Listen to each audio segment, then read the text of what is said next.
Hi everyone, this is audap. Let's continue our game of Granblue Fantasy Relink running on PlayStation 5.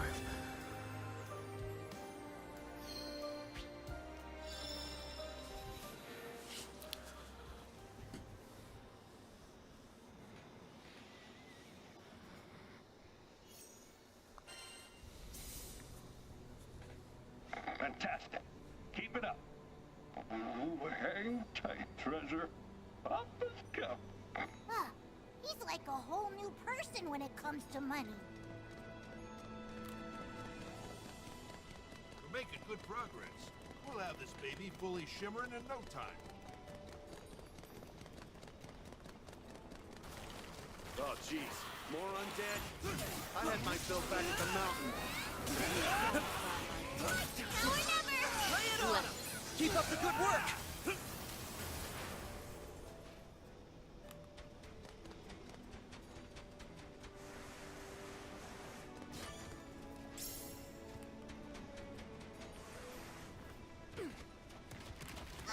It's an army of foes!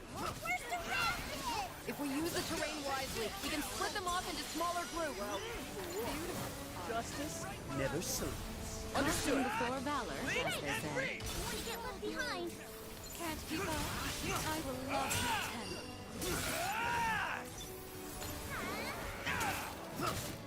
Crimson Thorn. Now! Hurry that. Eat this! Was that all of them? You guys rock! Then stubble on Reload's burial grounds. Nice.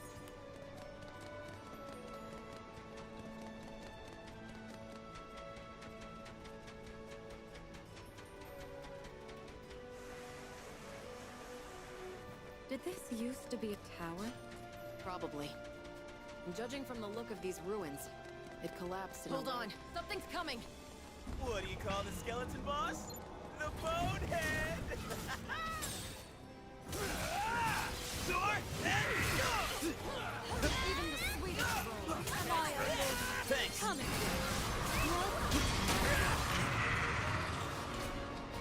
Up and away!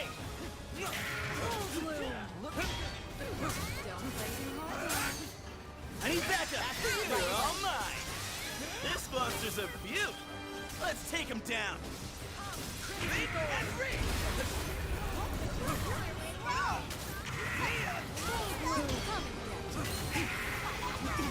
Leave defense to me! What do you think?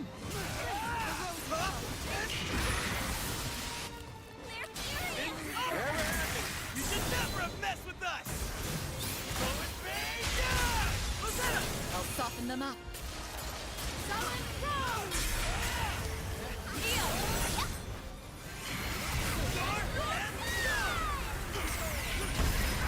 Yep, here goes! Knock down, up,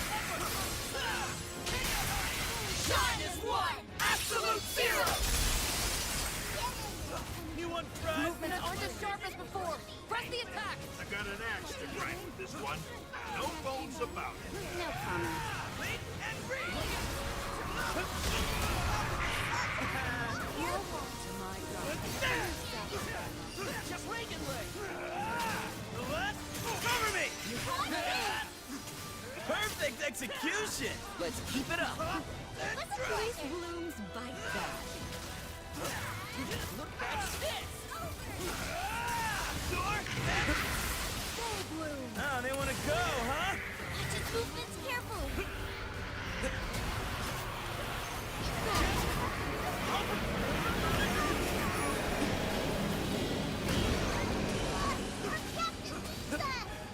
I'll be right there. You're okay, Reagan now, leg! dear. Sorry. Thanks. Over here! I'll cover you!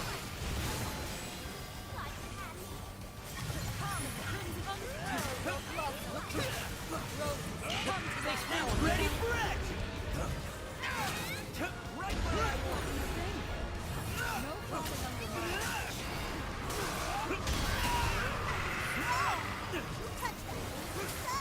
Reagan leg!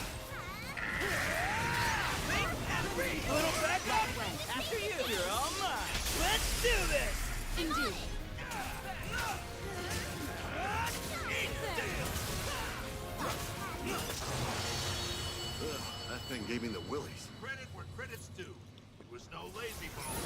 Sigh.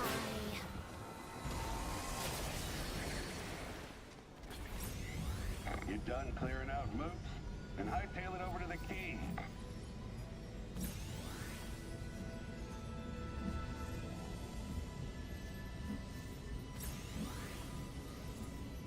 Only halfway? Pick up the pace!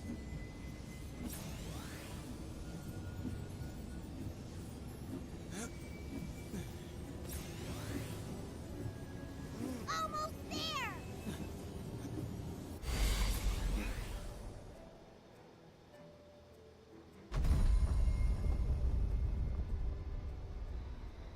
Nice job. Good help is hard to find these days.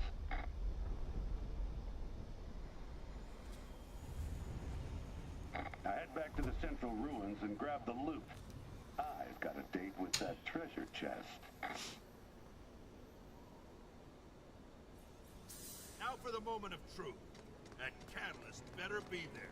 Should be sitting pretty on its own tailor-made pedestal. I don't care what you grab first.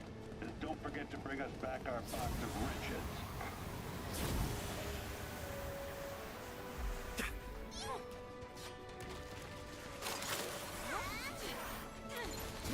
I'll protect you, thanks. Heads up! Count me in. Gotcha! Every Skydom's got its monster problems, huh? And drop! A balloon for ecstasy. Looking for and score! Once we have the catalyst, it's only a matter of time before Lyria is free again.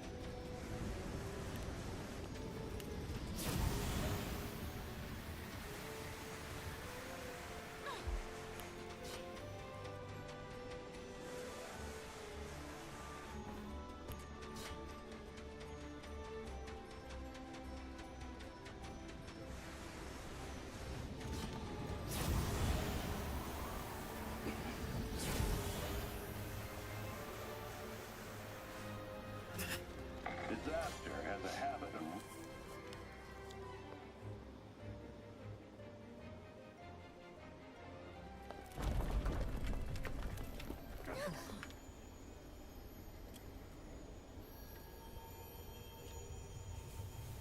No way! What's this?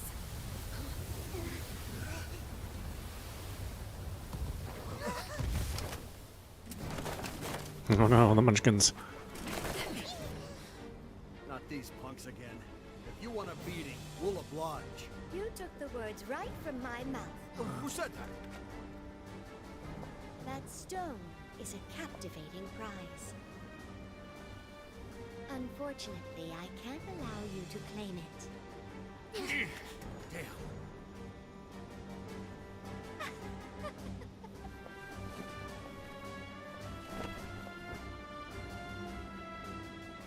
You may call me Magliel, and these are my kindred.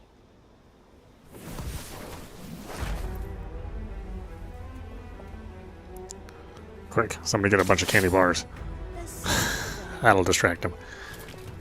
and we wish to show you our beautiful blade work. Do enjoy yourselves to the fullest.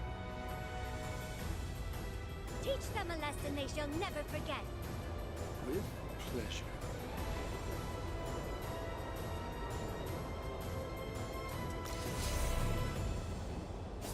Anybody got some Pokemon cards?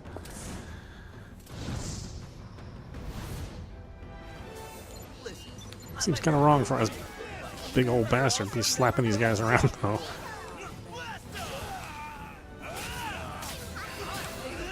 I'm ready now or never! Try! They're not gonna be pushovers, are they? Get ready. Think and reach!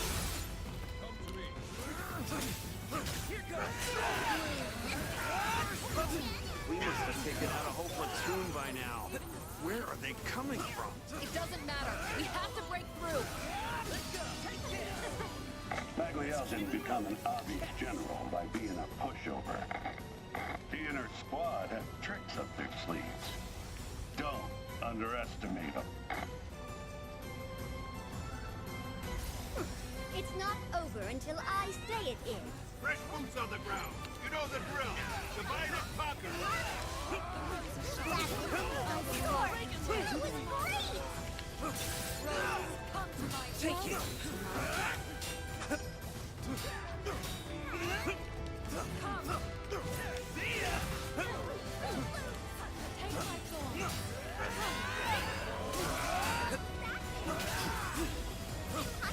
Let's go!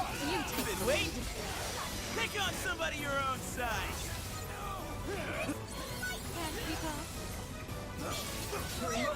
It's all coming up big. Leap and free. Don't hurt that treasure chest.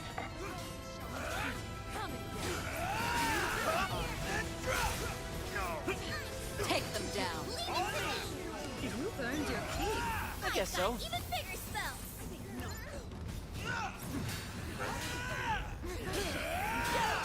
Let's go. The fun's just getting started. You lead the way. Right behind you!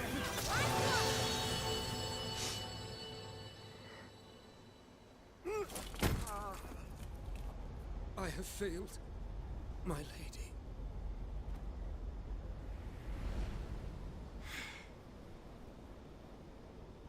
Oh, very well. Since you insist upon testing the sword veil,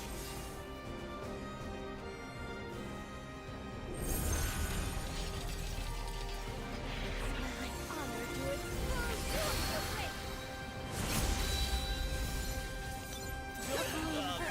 Stare at the spinny sword too long. Your spirit is impressive, but how long before it breaks? She can make shields with those slicers? But of course!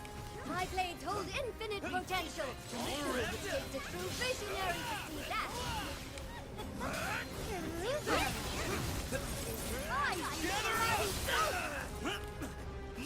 I'll protect you. Nothing yet!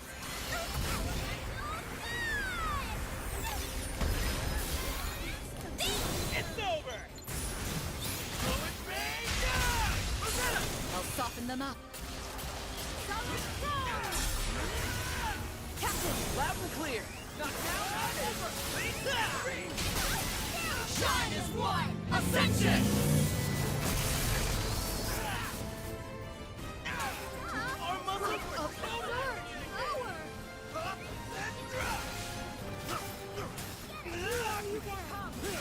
Lay it on 'em. Got it. Let's take it home.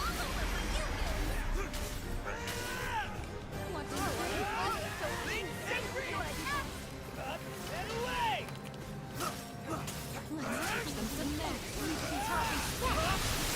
If I crank up the tempo a little? What are they? Realistic blade! Too hot to handle. Even the sweetest bird. Drawing my blade! Dancing all the solid! Sweet. Secret of the veil! Reveal thyself! Lord Ultra! Catch this.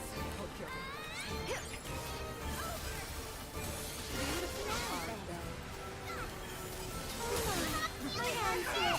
Blast off. What do you think? How dare you scuff my blade! Even the sturdiest shield can be broken. Charge forward!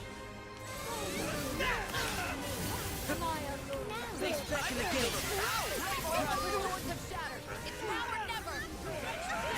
Sword and Grow weary of this fight! Weapons of legend, assemble!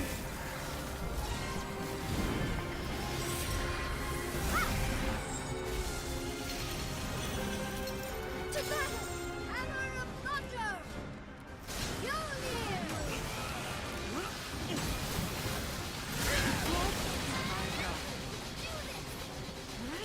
Beautiful are they. Pistol of demons!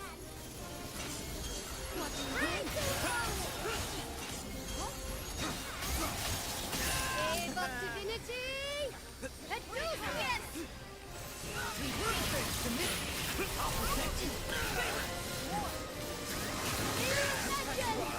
Hold my tail.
take alarms or to fall to his knees.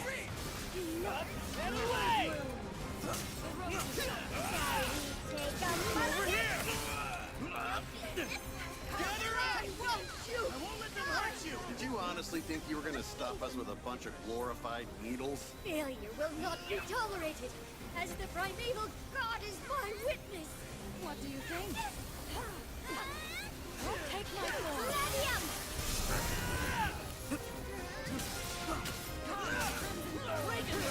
So I can't get up close and personal with them? Any way you slice it, I will be the last one standing. Let us begin. Oh, my legend! Delighting chaos!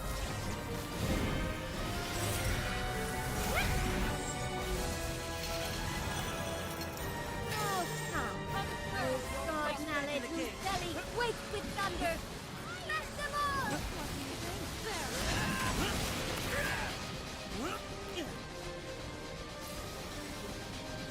Oh, this building's history is painted in red. Pierce them through! Oh, Dave, whose divinity is made manifest, unburden their souls! Oh, fear, whose legend is shrouded in shadow! Devastate their bodies! The final one is upon us! Symphony Superior!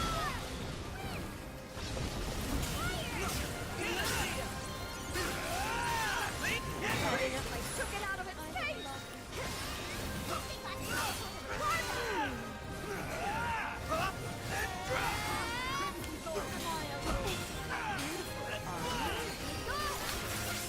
Does that thing mean nothing to you? Can't keep up. Dance until all has fallen.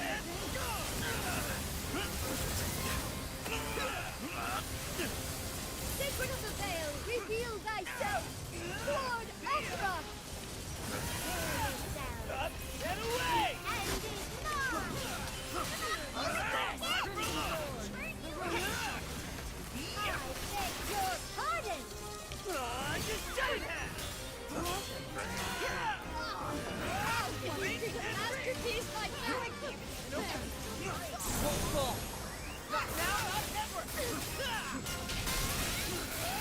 Here's the stuff! Bang! My eye! Going pain! Rosetta! I'll soften them up.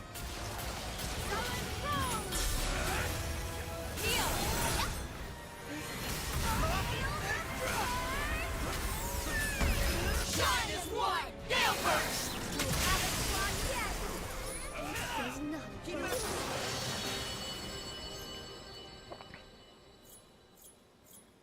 Mm-hmm.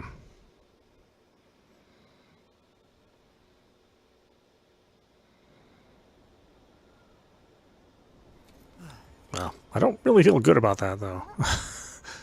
Slapping around a bunch of kids. Bingo! Ta-da! With this doohickey, we should be able to get the old Lyria back. Come in, crew. Is everyone all right? Hey, it's rolling. Is the Grand Cipher back to 100%? Yes. We're on our way over right now. You're getting it done. Thanks, pal. So, any news on the catalyst? We sort of ran into a minor hiccup, but it's safe in our hands now. That's what I like to hear. Great job out there, everyone. I'm coming to pick you up now. Thanks. Wait. Roger. I won't fail!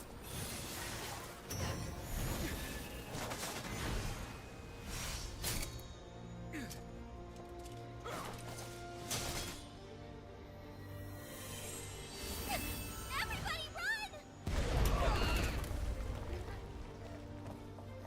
Lady! Fall back!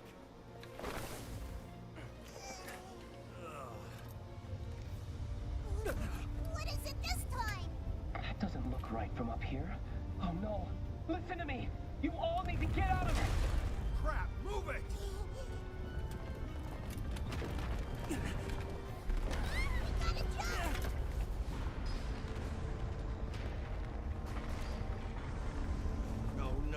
No, it's not happening.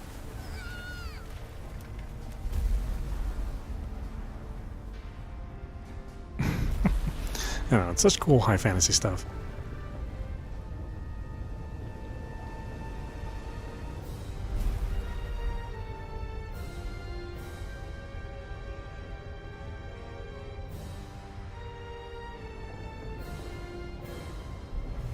I don't know how this thing doesn't know that a bunch of midgets killed it, or that woke it up.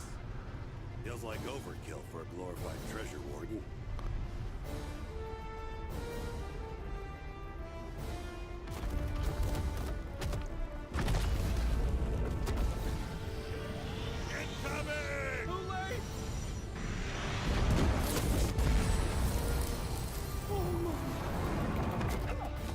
Made it just in time. Roller. Oh, our ship's gonna get destroyed again. A little bit close there, huh? Berate me later. Let's provide air support. Roger. Careful up there. It's tracking you. What the hell am I looking at? That's primeval god Excavalion, the divine guardian of this land. Oh, crap. Get out of there. Everybody grab on those sisters. So that's how it's gonna be, you lumbering junk pile. No one touches my boy or my treasure and gets away with it. It would be disgraceful to turn tail and I don't even know how I'm supposed to avoid that. pacify it. That'll tie him up. We can do this. No, man. Are we really gonna tackle that huge hole in the beast? This is Dagger. Thanks for the help in Sea Dollar. Relink reporting in. Glad you guys are alive. Hey, what's up? Looks like we get to write out this doomsday scenario together. This is Tucson. Requesting backup. We've got to save Pops and the others. Roger that. There goes one reactor. I believe they assist in providing power to Excavalion. I've confirmed a number of reactors on its arms and torso, but just concentrate on the legs for now.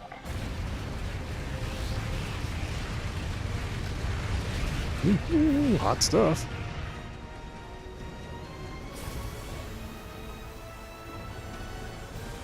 It's aiming at the airship. Let it. We'll keep it busy for you. I'll circle in as well.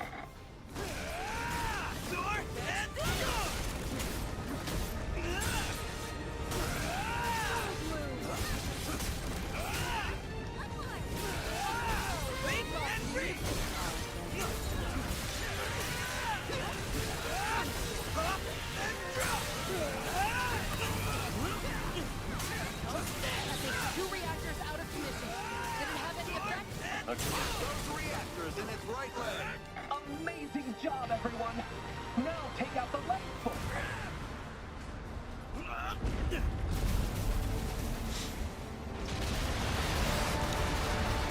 Yeah, a little pissed.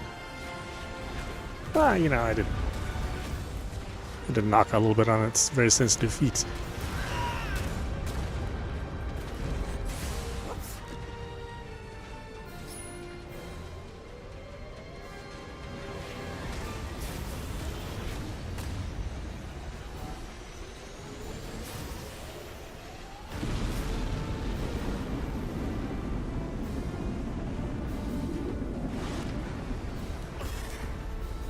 Oh, did that get me? Oh, jeez.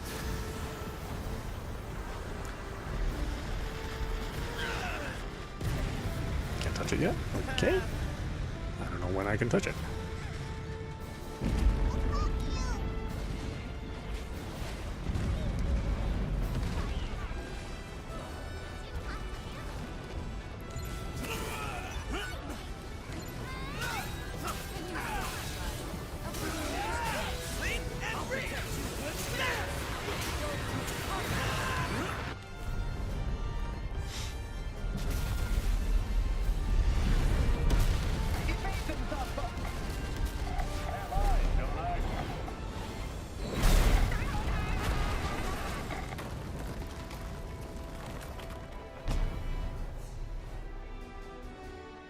Oh, how convenient.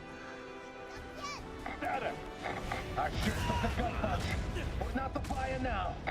My guns are busted, but engine's still okay. Working on repairs. and we're only slightly worse for wear. Anyone who can still fly, follow me. I'm sorry I failed to warn you of this peril. I didn't think Adi was scared to trigger Excavalian's awakening.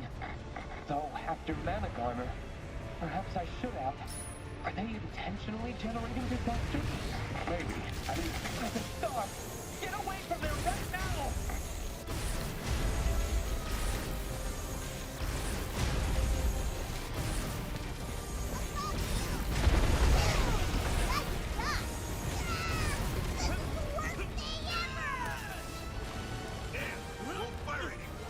That hit probably triggered in 6 mode, but it's a sturdy cannon.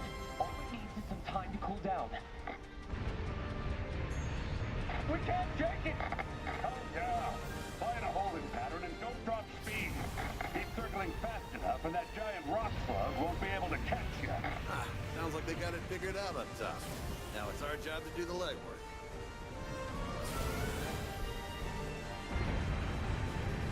The cannon is back in action. Give it another go. Almost up yet.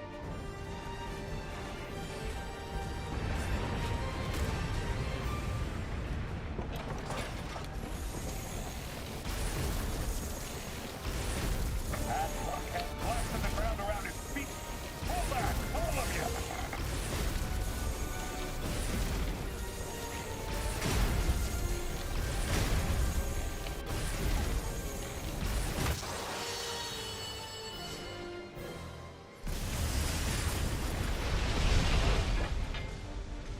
Did we win?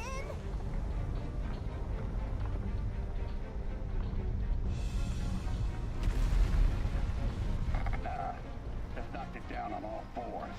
Now what do we do? I see a red crystal exposed on Excavalian's back. If I had to guess, that core powers everything. Seems like entering repair mode leaves it weak and vulnerable. Are you ready, Zappa? That's it you had to ask. All right, crew. Let's get trigger happy. Fire! Fire, but don't actually hit it.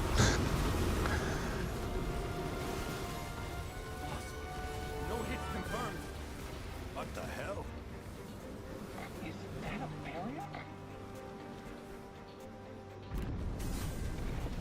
I didn't hear any explosions. How'd it go up there?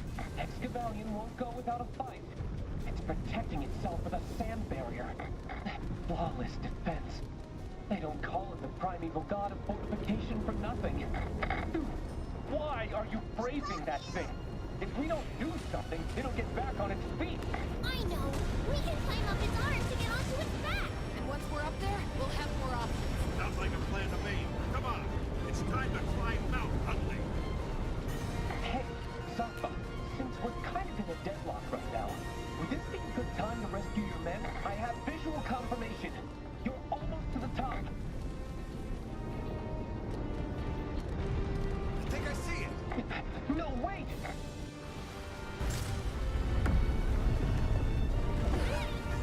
Well, as soon as I get there. Come on now.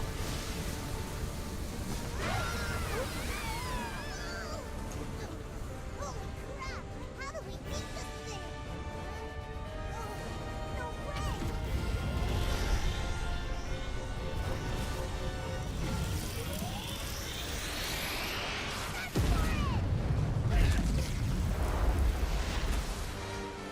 We weren't fried alive, but things haven't gotten any better. Put everything into the next attack. It's all or nothing.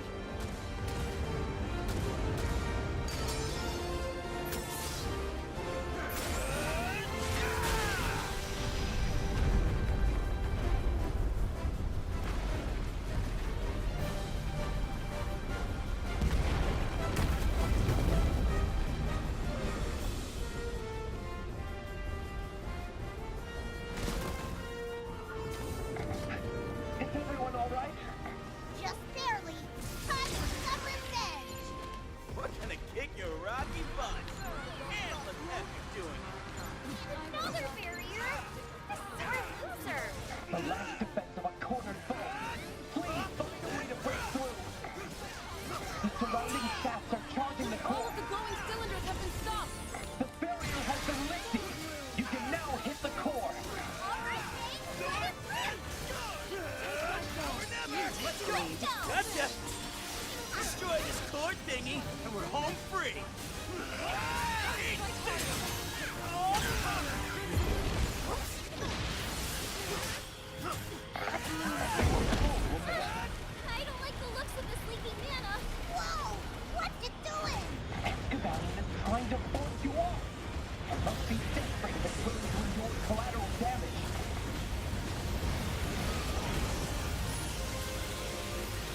Oh, you got me.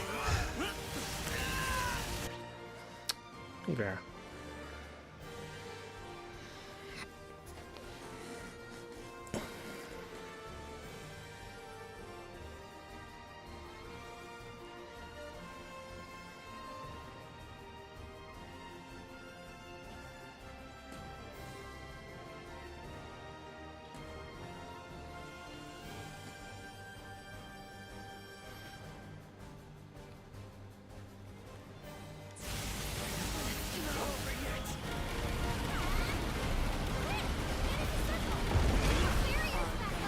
Yes, the damage the core sustained can't be easily repaired.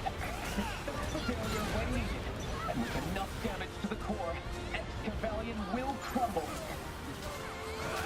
I feel the power. The last cylinder! The barrier should be down! Take my sword! What do you think? You got this in the bag. Don't let your guard down. A foe is most dangerous when it's cornered. Room for any.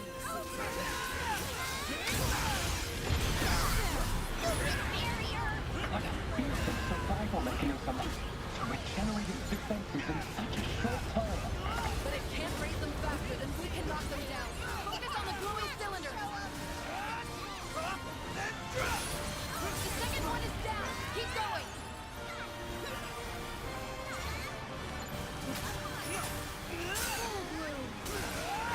The last cylinder. The barrier should be down. Did it! Excavalion completely stopped moving.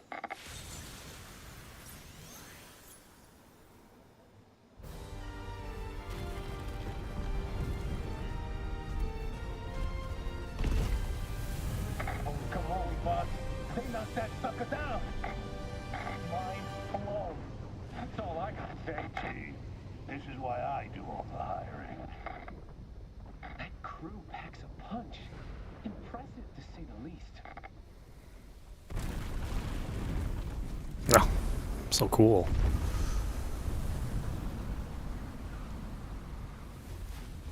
Well, they've kind of out Final Fantasy. At least as far as 16 goes. But that ended up being kind of a disappointment anyway.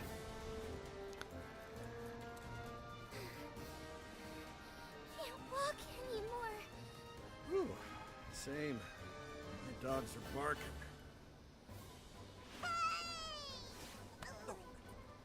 Oh yeah.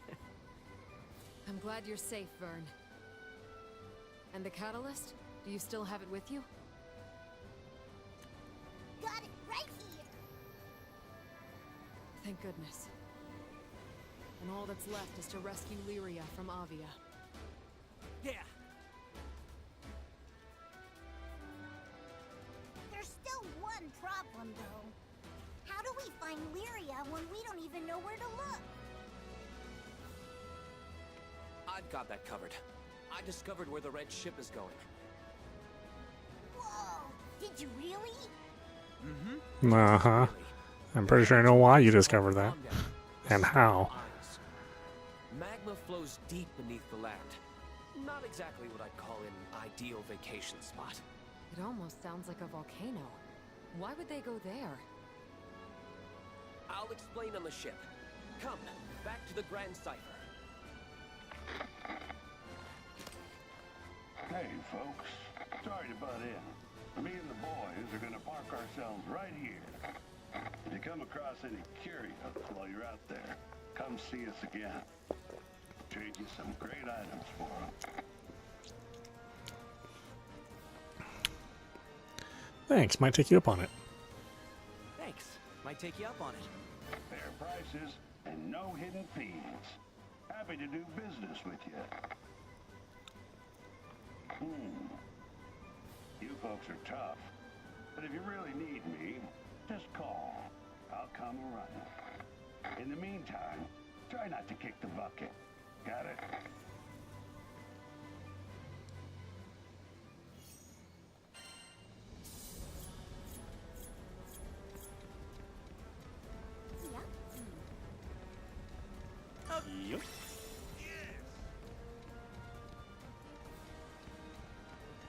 piece for Vane?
Okay, what we got going on here? Love it.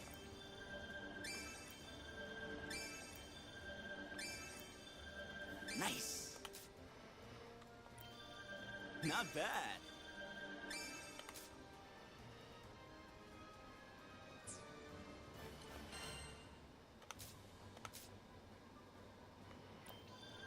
Great!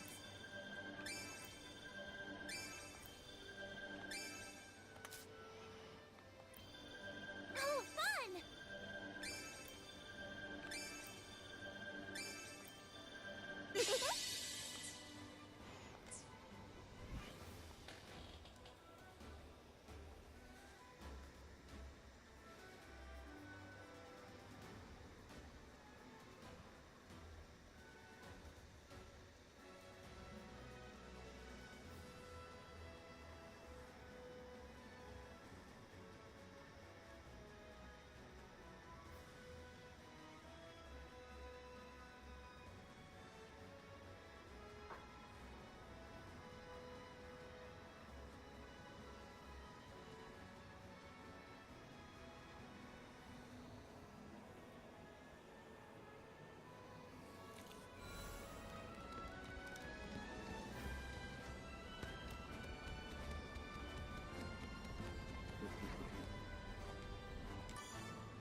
Now that the catalyst is ours, it's just a matter of time before we get our Lyria back. With the catalyst in our hands, we board the Grand Cipher to go after Avia again. Next stop is Fondom. Just a short hop, step, and a flight away. It's been roped off as a danger zone, which, isn't ominous at all. The church is headed there for one thing. Yet another altar housing a primeval god. All of Zega Grande's gods, or I guess primal beasts, are a force to reckon with. But we can't let Avia keep exploiting Lyria's power. If they force her to commit atrocities, once this is all over, she'll never forgive herself.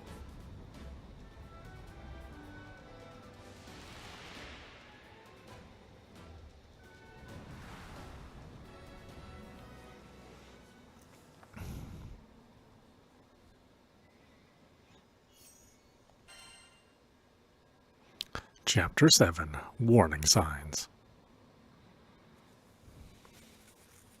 Thick black smoke blankets the sky. Rivers of fire flow below. Yeah, pretty much the perfect stage for a fateful showdown. Well, here's to hoping we make it out in one piece. There, we're moored. Red ship shouldn't see us from here. We'll hit them before they know what's coming. I'm not the only one who saw that big-ass fire geyser, right? No, we all thought. Only a primal could pull that off. And it's clear that's where they've taken Lyria. Prepare for What now? I believe it means the volcano is close to erupting. How are you so calm? Lava is not how I want to go out. And what about the Grand Cipher?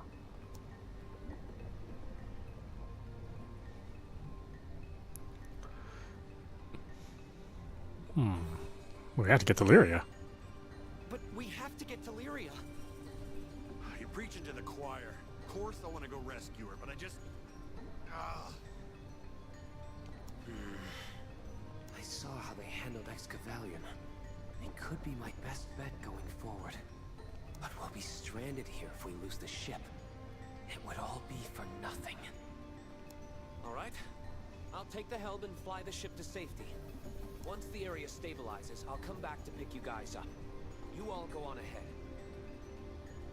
Sorry for the trouble, Roland. Sure you don't mind? Not at all.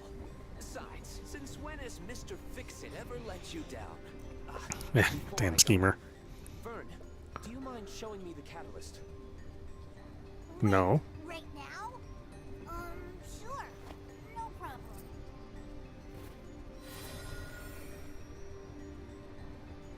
There, I've activated it. Hold it near Lyria, and it should release the lock on the collar. And that'll give us a fighting chance. Thanks, Fix-It, dude. Time to part ways for now. Danger lurks around. I'm glad Rosetta also is suspicious. Proceed with caution. Don't worry about us. You just focus on keeping the Grand Cipher safe. Come on, everyone. We need to hurry.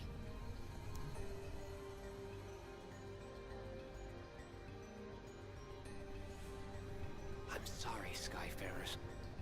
Lilith was my responsibility.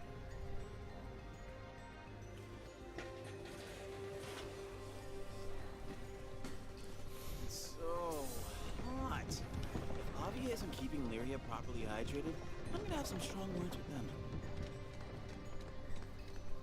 Oh, not bad.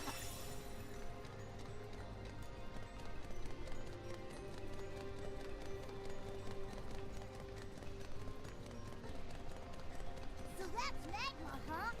Makes the desert feel downright frosty. Fall in and it's goodbye world. No one survived that. Hey, you guys notice anything different about Roland? Not really. I mean, I guess he seems kind of tired. He's helped us out of more jams than I can count. Let's get him something nice once this is over. Okay, okay.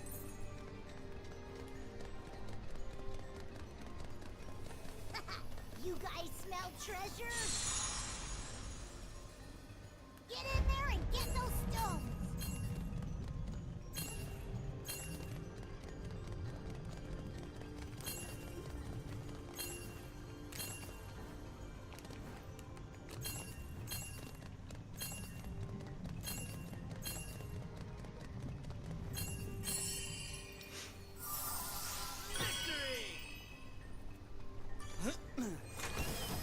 Nice. He's for Vane?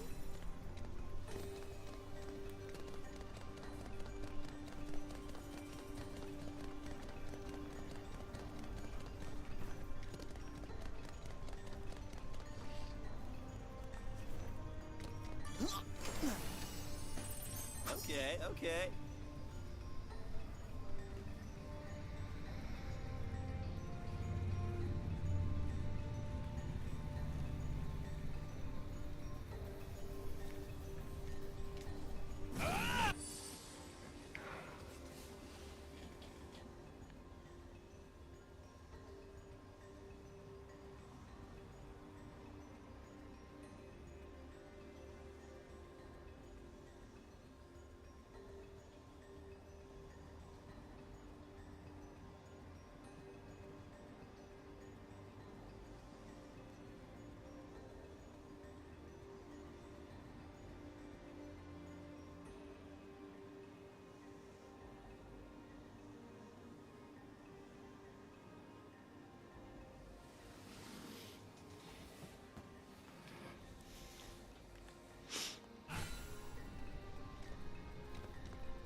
My cousin was lost and found them.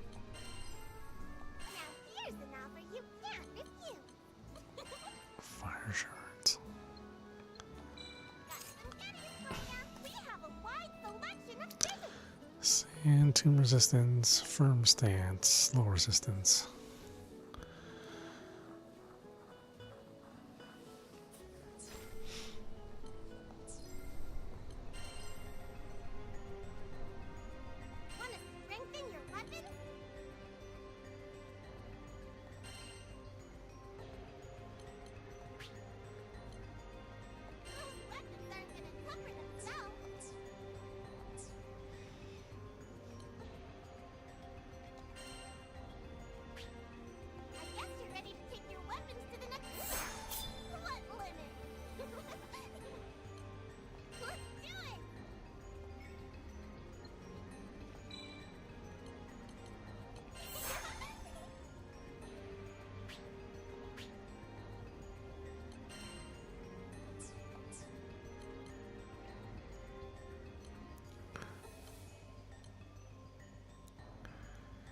Oh, okay, I guess we should uncap it.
Oh, I don't have enough rupees. Okay, I need money. Items can be sold for rupees, however, they can't be bought back. Keep that in mind before making a sale. Yeah, sure, liquidate.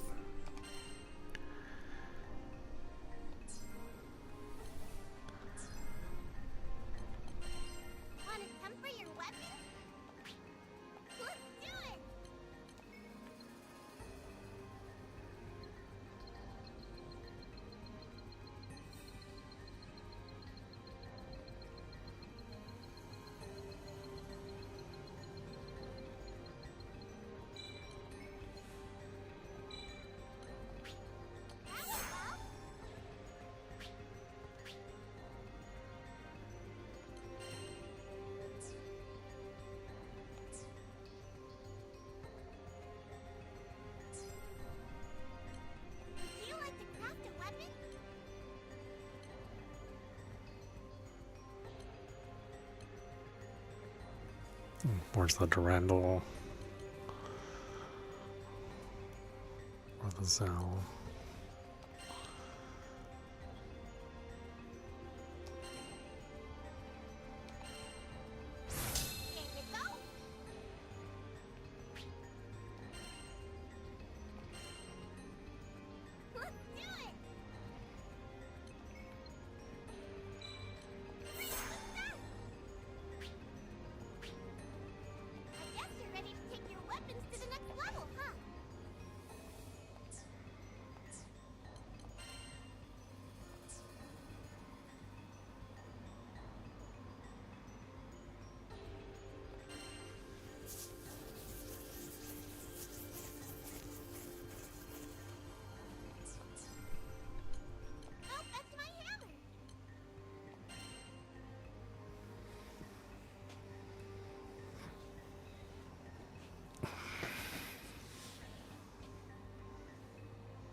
see that again.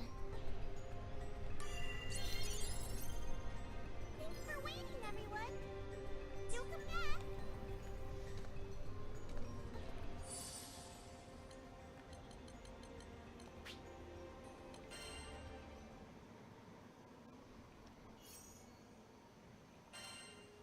Buy from me and you'll agree. This brand my ps5.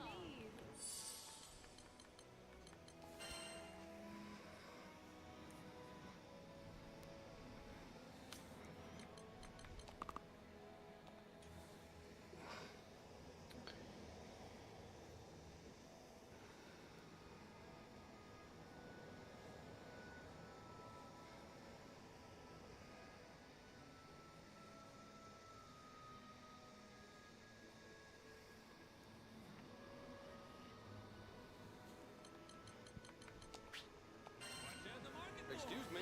Buy one, get one free. Come on, people, don't miss this. Mission complete.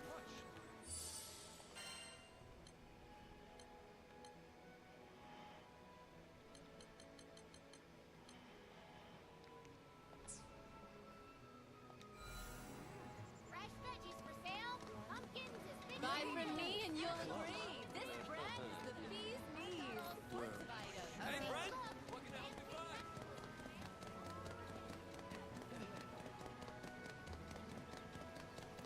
Hello?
Good day.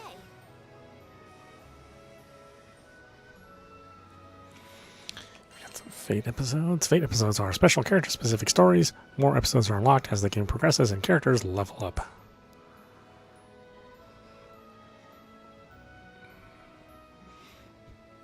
Alright, well, we should probably do Veins. Or whoever's in the immediate party. So Vane, Rosetta, Io, and Gran for sure.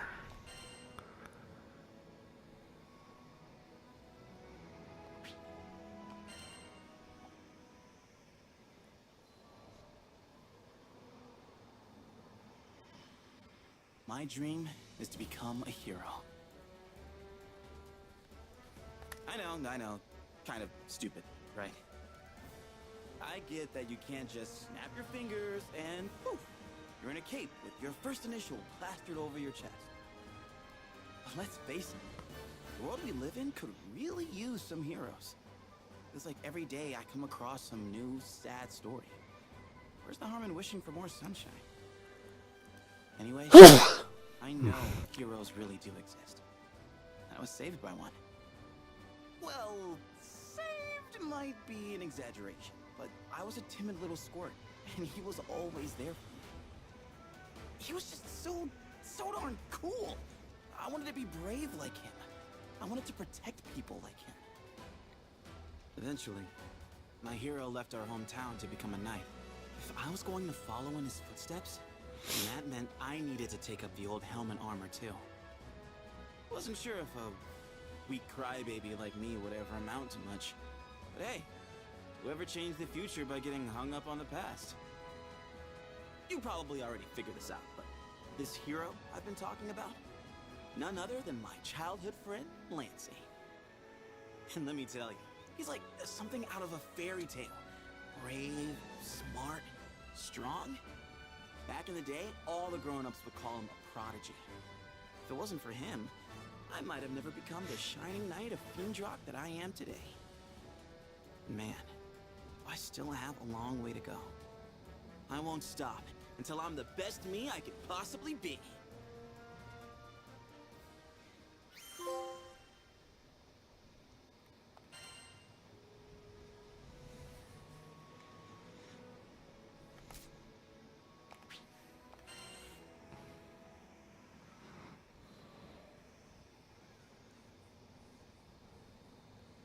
Zega Grande, the Forgotten Skydom.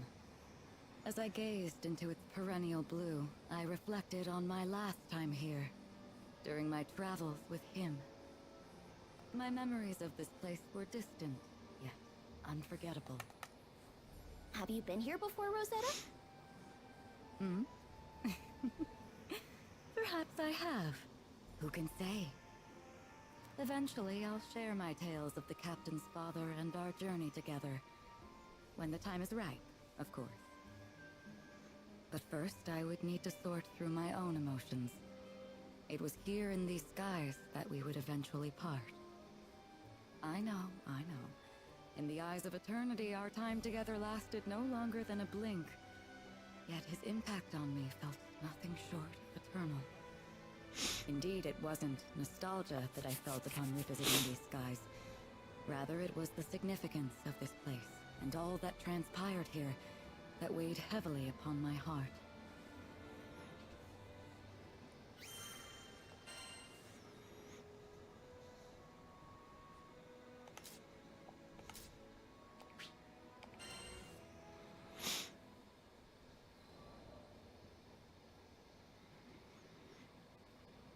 If I hadn't met Master Zaka on that fateful day, if he hadn't saved me, there's no way I'd be where I am now.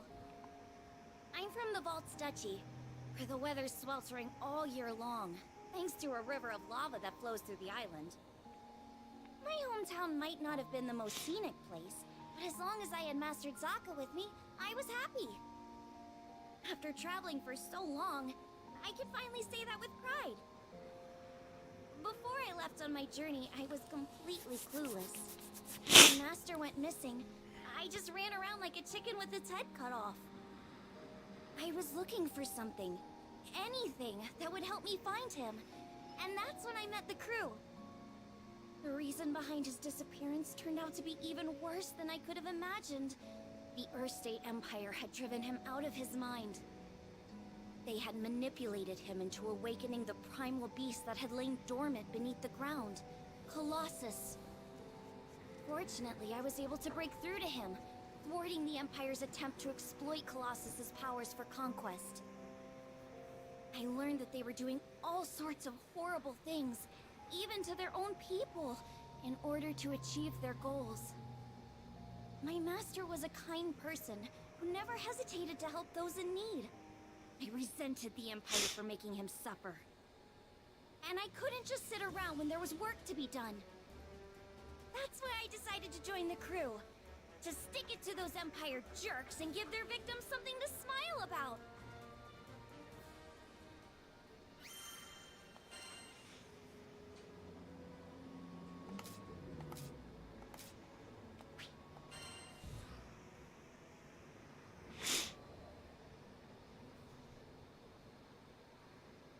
Our adventure began with a strange light falling over my home island of Zinkenstill. I chased it to the impact site, where I found a blue-haired girl named Lyria and a knight, Catalina. The girl was shaken, and pretty soon I learned the reason why. She was on the run from Erste Empire soldiers. I knew an unfair fight when I saw one, so I stepped up to protect Lyria from those awful tyrants. Catalina and I fended them off well enough, but when their backs were in the corner, they released a fire-breathing hydra. It charged me, sending me flying into the tree line. Moments away from death, all I could think about was Dad. He'd been the one who trained me, and he'd done a great job. Well, who expects their son to get attacked by a five-headed horror? I was going to be devastated. So, it's all over. Just as I began to sink into darkness, a gentle light enveloped my body. Lyria, breathed by a mystical halo, was floating above me with her hand outstretched. She explained that she was going to merge our life forces. Fortunately, it worked. From that moment forward, Lyria and I would be inextricably linked. Looking into her blue eyes, I knew I had nothing to fear, not even death itself. Two people, one life, a greater whole. Lyria had taken a huge risk to save me. Now, if one of us got hit with a fatal blow, it was curtains for both. And that thought awakened in me a desperate hunger for survival, for life. The next moment, Lyria and I felt this reverberation of power. The torrent of emotion rushing from me had awakened something. Darkness and flame swirled around us, coalescing into a massive dragon, Bahamut. With him on our side, we made short work of the Imperial Hydra. Now that their trump card had been blasted into oblivion, the Imperial Army had no choice but to run. Sometimes I wonder what would have happened if I hadn't chased that light. No Lyria, no lifelink, no adventure. Man, I probably wouldn't even have set foot off of Zinkenstill. Fate's a funny thing, isn't it? Since meeting Lyria, we've seen our fair share of joy and happiness, and pain and suffering. But the Grand Cypher crew doesn't buckle under pressure. We'll take on anything the journey throws at us. No regrets.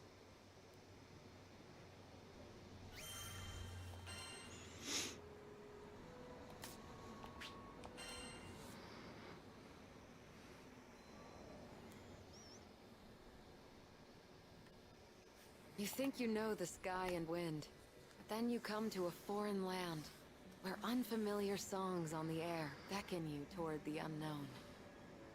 Catalina, where do you think this breeze is coming from?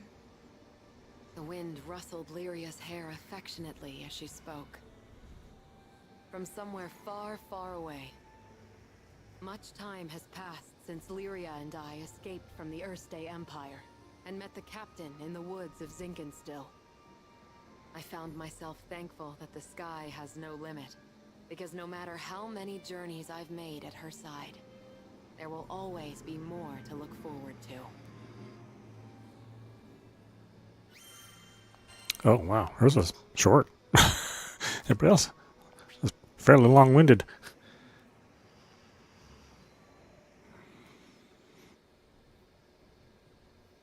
Piloting an airship ain't easy work.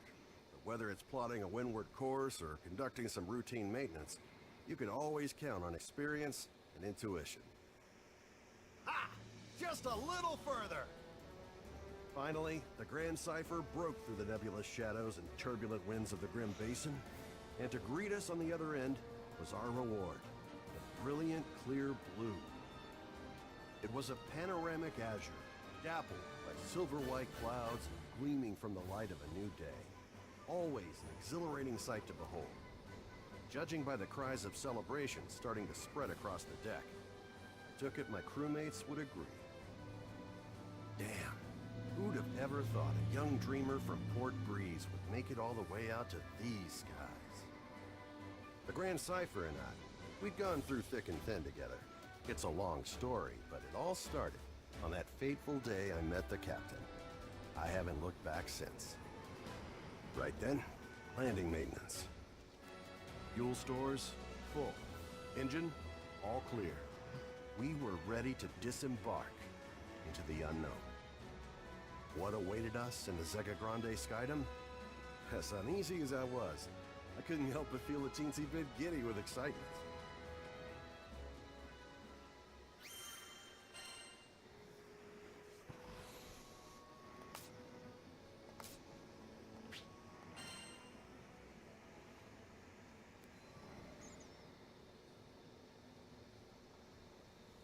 I once gave up being a skyfarer. Also, I could take up arms to protect my home island, Auguste. Man, she was special. You see, there aren't too many places in Fana Grande with oceans, much less ones as gorgeous and pristine as Auguste's. And I'd be damned if I stood by as the Erste Empire sullied its waters with the byproducts of their weapons research. It goes without saying that I enlisted. Good thing, too, because it was in the midst of the ensuing war that I met the Grand Cipher crew. They helped us, the local mercenaries, I mean, take a stand against those Imperial punks. It wasn't a picnic, but we weren't gonna go down without a fight. In the end, the war wasn't decided by either side, but by the patron deity of the land, Leviathan, who damn near drowned Auguste in a fit of rage. Anybody's troubles would have seemed small compared to a battle like that, huh? Well, not long after, as if irony was waiting to bite me on the ass, my estranged daughter showed up out of the blue. I know what you're thinking. What kind of parent wouldn't rejoice at seeing their child again? But it's complicated, and it's all my fault. Man, the way Apollonia looked at me, like a wolf staring down her bunny-eared breakfast. I couldn't face her. But this crew, there was something about their vitality, you know? Here were these young'uns standing against impossible odds and coming out stronger for it. Maybe if this old man took good notes, he could eventually have an honest conversation with his own baby girl. So, I asked to join the crew and took up a life of skyfaring once again. The next time my daughter and I met, I wouldn't let fear and regret keep me from moving forward.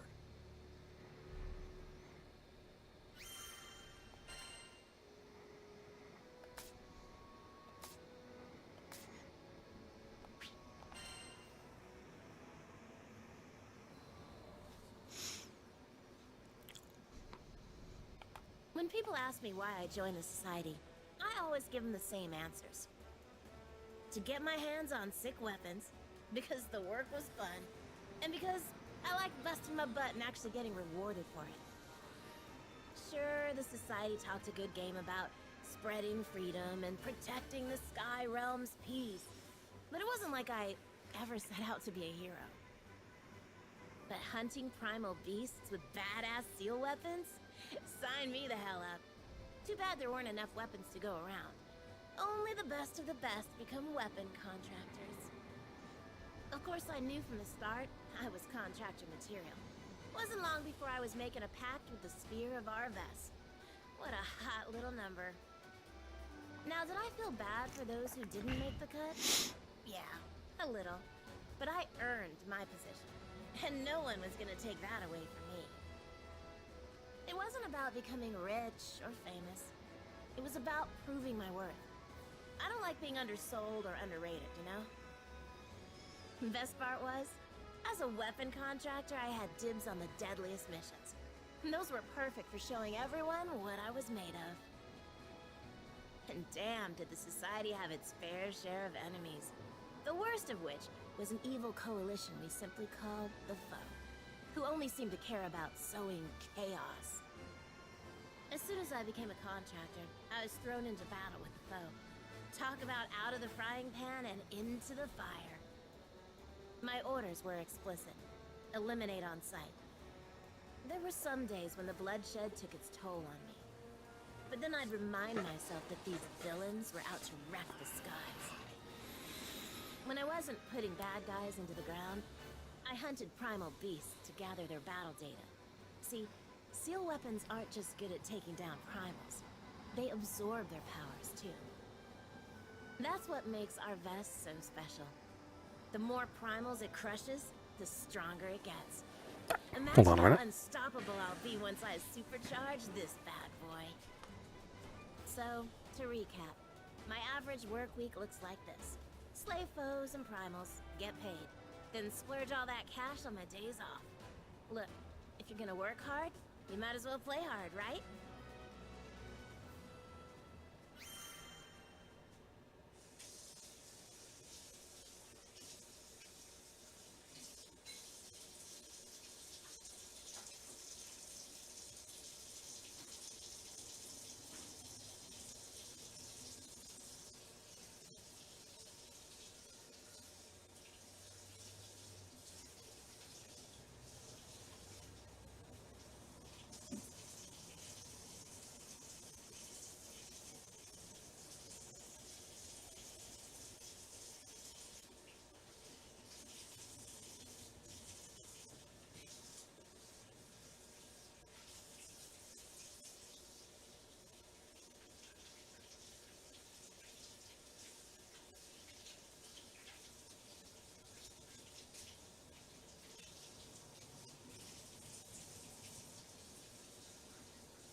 Now, where was I? Oh, right. We've just humiliated the Empire, who probably had reserves waiting somewhere close by. We realized we needed to get off Zinkenstill. Fast. The Empire was not going to rest while Lyria was on the loose.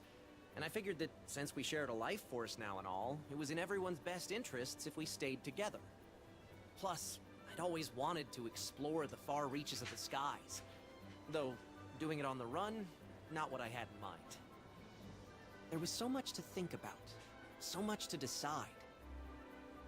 But all those plans could come after we had escaped Zinkenstill.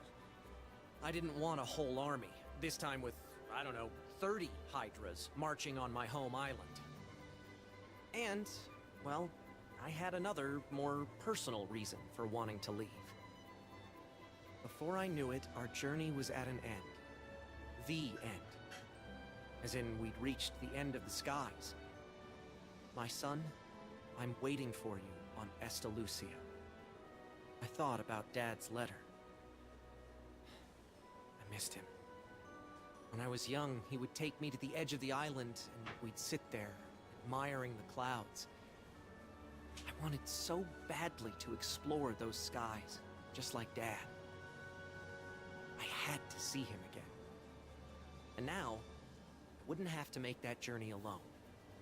With Vern, Lyria, and Catalina at my side, we commandeered a small Imperial craft and set out for the greatest of destinations, Estalucia.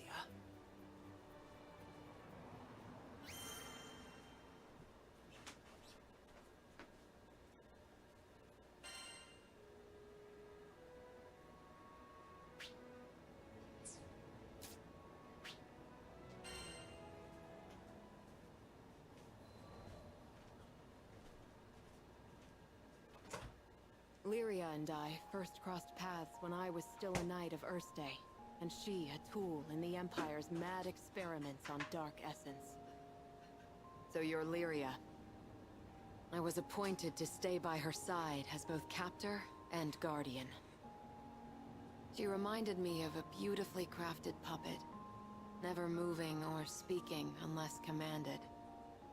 Her expression was fixed, and her eyes were bright, but cold, as if made of glass. Moved to pity, I wanted at the very least to light a smile on her face. But I may as well have been talking to a doll. I couldn't find the part of her that was alive. It wasn't until many days had escaped us that I realized Lyria was a real girl with a feeling soul. She simply didn't know how to act like one. So, I taught her to laugh when she felt joy, and cry when she felt sadness. Through books and reverie, I taught her to long for the outside world, and when colors on a page were no longer enough, I took her hand and led her to the roof of the military base. The illustrations Lyria had seen were lovely, but the sky now stretching above her was boundless and so luminous that it drew forth tears. And finally, her blue eyes shone, as if they were two patches of sky lit by a sun from within her. That sun melted my heart. There, with the open air as our witness, I made her a promise. Someday, we'll sail this endless world together. I swear it.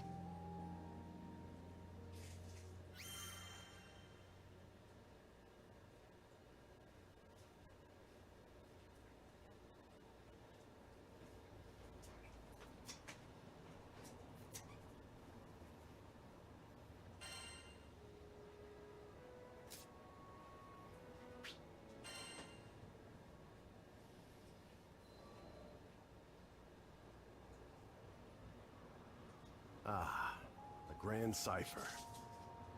Ever since I found her abandoned behind a cliff, it was love at first sight. I was just a kid, but I had lofty dreams of repairing that ramshackle airship and taking her to the skies. Back then, I didn't know the difference between a porthole and port side, but I was determined. I dove into books bigger than my head, and I learned basic airship repair, helmsmanship, the whole kit and caboodle. After a ton of elbow grease, the day had come. The Grand Cipher was finally ready for a test flight. I still remember how my hands trembled as I grabbed the rudder. And wouldn't you know it, she actually lifted off the ground for me. Nothing quite like watching your first love take to the skies, is there? But before I could take it all in, my dreams came crashing down. I mean, literally. The Grand Cipher sunk like a damn meteor. 100 different things could have caused it, but that didn't matter. Years of work went kaput in the blink of an eye. Betrayed by the very skies I longed for, I was crushed. Looking back now, it sounds stupid, I know, but it really felt like I had nothing to live for. I put all my hopes into that hunk of scrap. Laugh if you want, but some pits are too deep to crawl out of. Especially when you look up for freedom, and all you see is the expansive crystal blue of your tormentor. Don't worry, my pity party wouldn't last for too much longer. You see, my dreams had crashed like a meteor. But ironically enough, it was the meteoric rise of the Erste Empire that would bring the captain into my life. Salvation was on the horizon.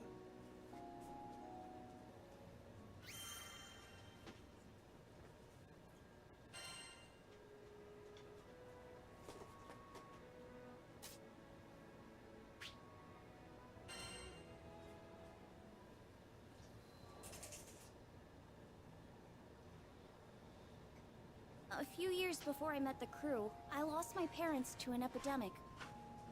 I mourned their deaths for who knows how long. I could barely even bring myself to face reality each morning. With no living relatives in vaults, I was like a ship adrift at sea. I had nowhere to go, and nowhere to belong. Until one day, my master reached out his hand to me. I was so depressed, I just kept staring at the ground. That gentle smile never left his face as he asked me, "Why do you look so sad?" There was something in his voice that made me look up. When I did, a beautiful bouquet of flowers appeared in his hand, seemingly out of thin air. I had no idea how he'd done it, but I knew it must have been some kind of parlor trick. But he insisted it was magic. What a goofball, right? Saying that when he can use real magic. But it was just the magic I needed at that moment. Beautiful and kind. He went on to show me all kinds of incredible spells, the likes of which I'd never seen before. Watching him made me smile at a time when I thought I'd forgotten how. My master would always say that magic exists to make people happy. Something about that spoke to me. It made me want to become a mage just like him. So I signed myself up as his disciple, begging him to teach me magic. I'll never forget how happy I was when he told me I had talent. After all, if he was right, that meant I had the potential to make people smile too.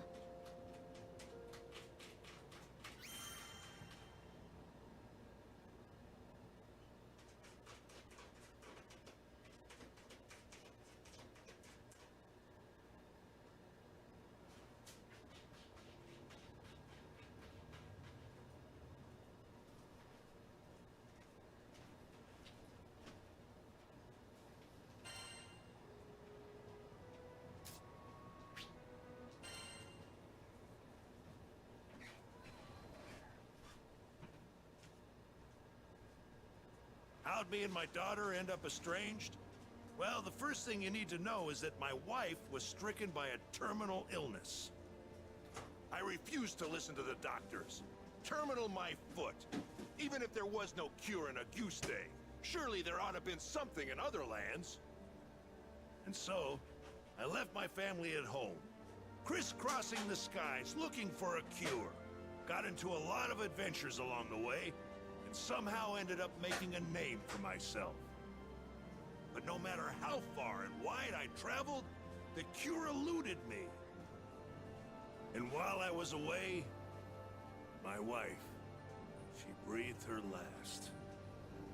I wasn't there for her when she needed me most. I never even got the chance to say goodbye. Regret and self-loathing crashed over me in never-ending waves, threatening to pull me under. You can't even begin to imagine the pain. And there was nothing I could do about it. It was all my fault. My daughter spent countless days looking after her sick mother, fighting off fear and dread. It's not hard to imagine why she hates me. She must have asked herself time and again, why was her father gallivanting across the skies while his family suffered? By the time I finally came home, she was long gone. There were no other relatives to turn to. The only family she'd known was no more. All I could do was stand dazed and helpless in the cold, empty shell of the home we'd made.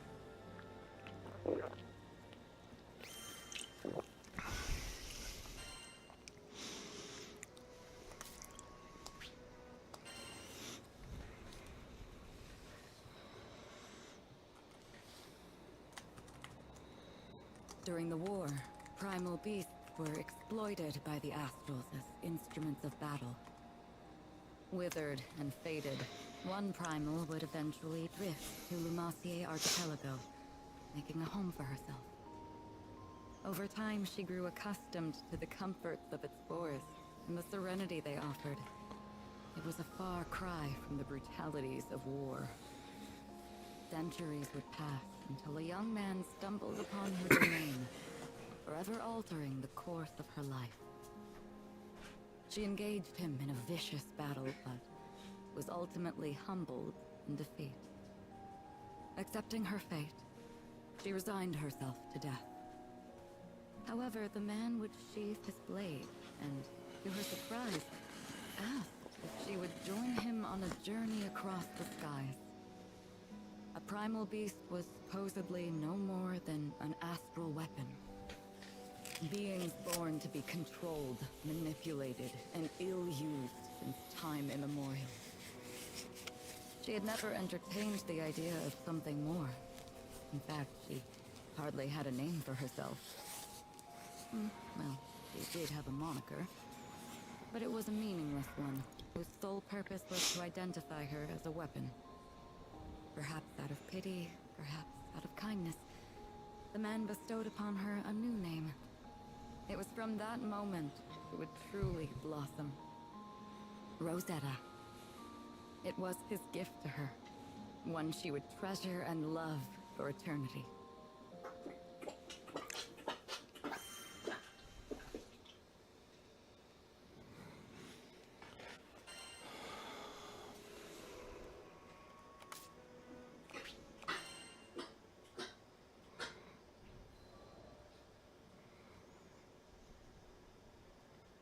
Here's a story from way before I became vice captain of the White Dragons. One day, I was waiting for Lancy at a harbor in Fiendrock. And hours passed and he still didn't show. I started to get nervous. The sound of the surf, which had been super calming until then, turned dark and whispery. Weird, but okay. Snooping around, I found out the true dragon Fafnir had returned. The royal powers that be were putting together a force to beat him.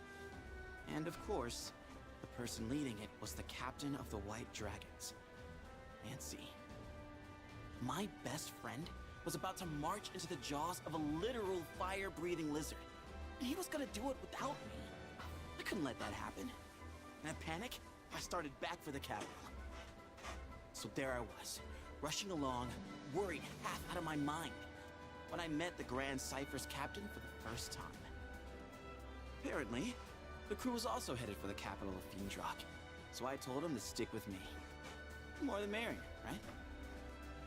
Except, I wasn't exactly merry. And the captain could see that. Unable to stand it any longer, I spilled my heart out. I talked about the divide between me and Lancy. About how all I ever wanted was to be there for him, on and off the battlefield. But for every baby step forward I took, Lancy soared. I was weaker than him, ranked lower than him. I wasn't enough. And this whole Fafnir business had just driven everything home. Everyone had immediately gone to Lancy, asking him to lead the way, save the day. On the other hand, I didn't get so much as a backwards glance, so I was just some random foot soldier. What? I didn't get to whine when my best friend was out there risking his life. I needed to stop feeling sorry for myself and put in the work so I could start feeling proud instead. Lancy's a born fighter and a genius. He's also human. Pressure on him is crushing. I had to get strong enough to support him. Hearing this, the captain asked if I wanted to join the crew. Of course, I would never quit the White Dragons, but maybe a temporary change in direction was what I needed. I'd run myself into a rut. New scenery, fresh perspective. All part of a healthy breakfast for a growing boy like me. So I took the offer, determined to go back to the White Dragons bigger and better than ever. But I digress. Back to the Fafnir. All you really need to know is, it spiraled way out of control. The fate of the kingdom hangs in the balance kind of stuff. Thanks to Lancy and the captain, Fiendrock managed to find its way back to normalcy. Me? I'd been changed forever. Though we'd been fighting a dragon, I ended up learning a lot about people. Strengths, weaknesses, what scared us, made us tick. Had some people pass out of my life and others come into it. My eyes were open to a lot of things, and not all of it pretty. But I'll take it. Because it's the sum of our experiences, the good and the bad, that make us who we are.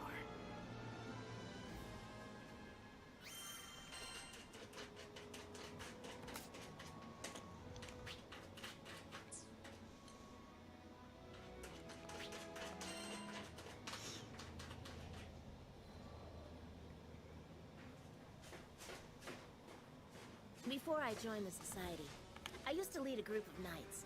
It was all fun and games, until the local lord tried to adopt me as his daughter. I never cared for social status, and I sure as hell didn't want to be tied down by expectations. My life, my reins. So I said so long to my compatriots. It was nice knowing you. But if playing by my own rules was so important to me, then why'd I throw in with the captain's crew? Well, I didn't do it just for funsies. My master plan was to have the crew members join the society too, which would have bought me a ton of brownie points with the higher-ups. But journeying with the crew changed me. I met people from all walks of life, and I grew as a person. I started thinking I'd be better off following the crew instead of the society. I'm a natural-born fighter. Maybe I could put myself to better use elsewhere. Because honestly, becoming a contractor wasn't my main reason for seeking out the society.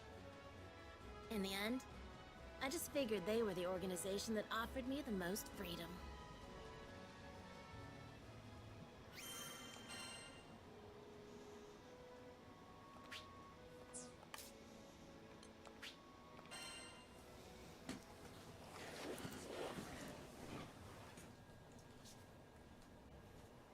From the moment we left Zinkenstill, our adventures were hectic, to say the least.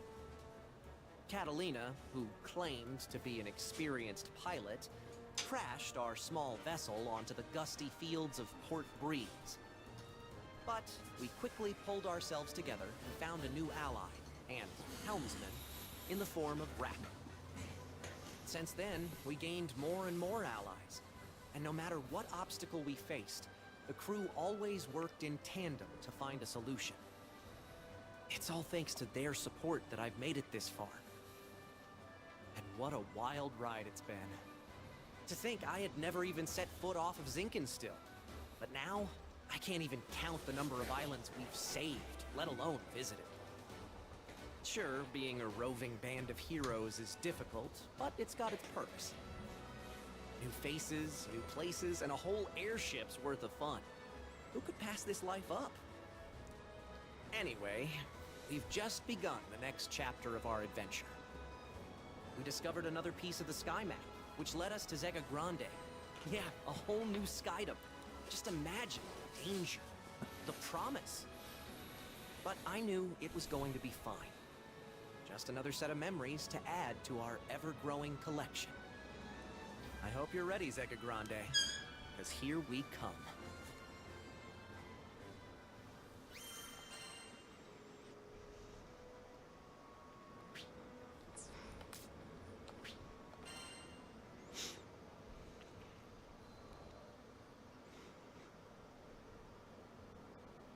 As the bond between us grew, so did the cruelty of the experiments they performed on Lyria. Lyria doesn't belong here. No living creature does. The shining empire I served now became to me a place clouded by doubt. Day after day, a battle raged within me, between the knight loyal to her flag and the guardian who wanted to set a sad girl free. Then, one day, a memory of Lyria's response on the roof broke through like a clear ray of light. Really? You'll show me this endless world? I had made a vow. There was no more question where my allegiance lay. I took her hand once again. This time, not to simply gaze at the sky, but to leap into it. And I did it for myself, as much as I did it for her.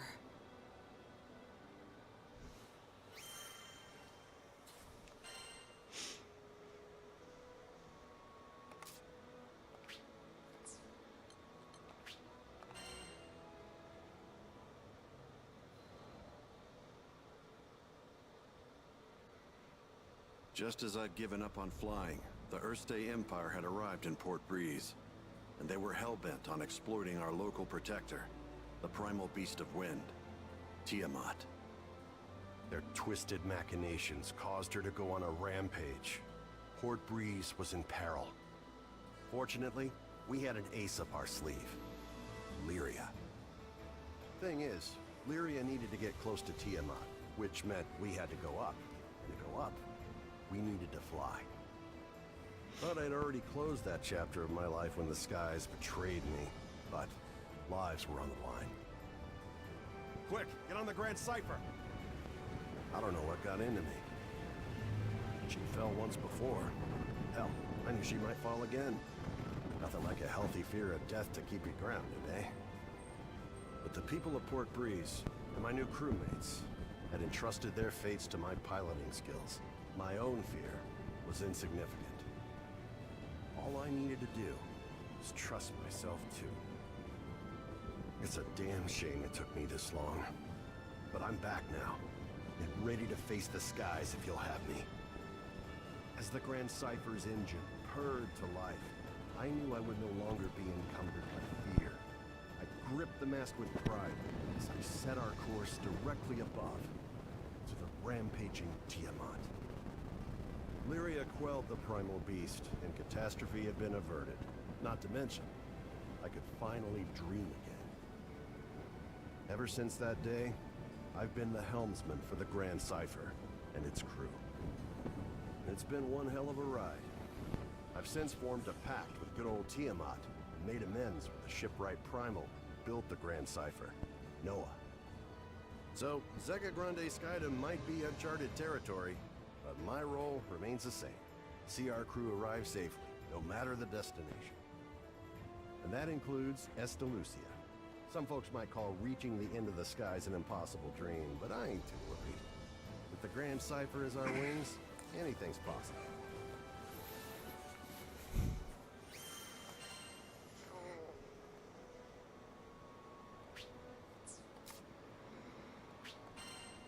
Oh, it's interesting which ones you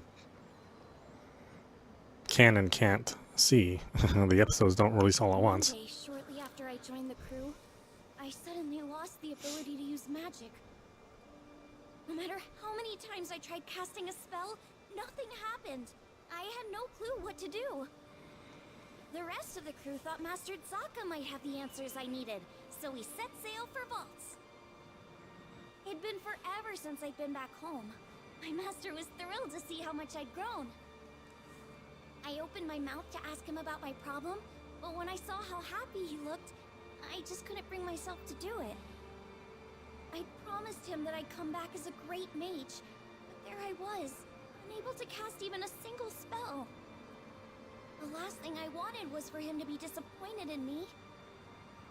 Around that time, an epidemic returned to Vaults, the same disease that had claimed the lives of my parents. Wanting to keep it from spreading any further, my master headed to the clinic to speak with the people who'd been infected.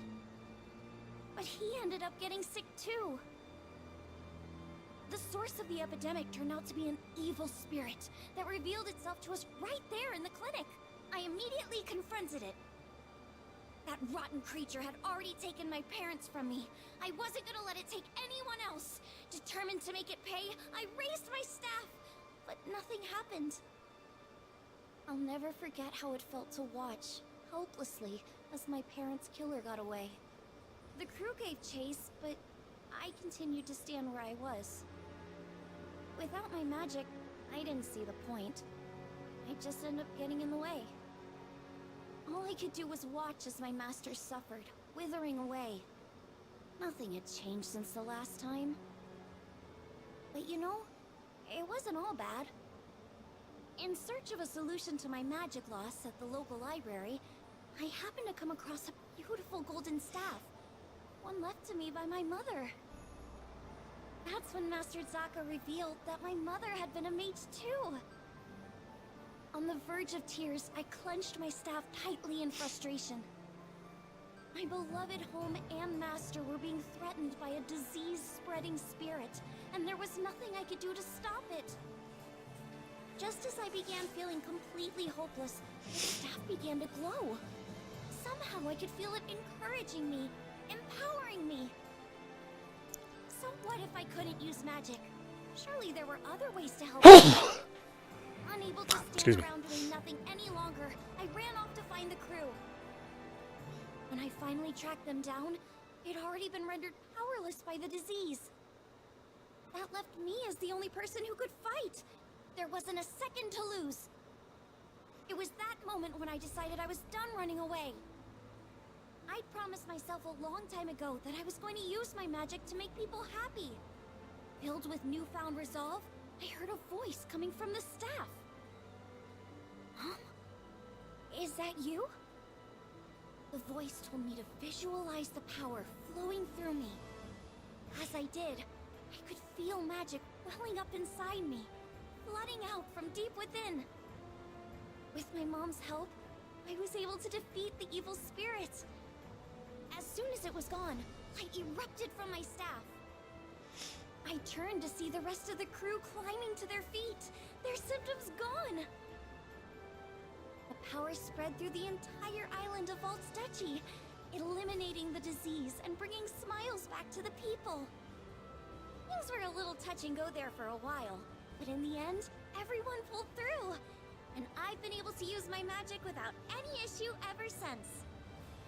I just know it's because my mom is watching over me through my staff. Thanks to her, I can keep traveling with the crew, using the staff she left me to bring out more smiles along the way.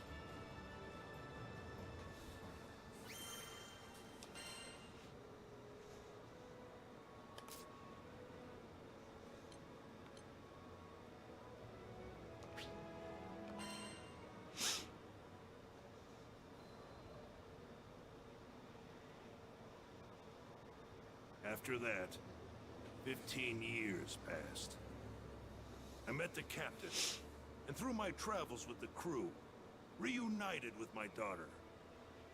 This might surprise you, but we didn't have a tearful, touching father-daughter reunion the second time around either.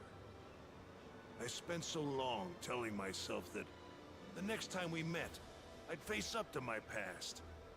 But when the moment came, I froze. What could I possibly say or do for her as a father, after all this time?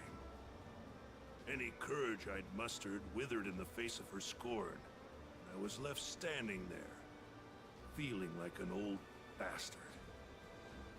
Sometime after this heartwarming reunion, I bonded with Leviathan, and through our link, saw glimpses of what lay in my daughter's heart.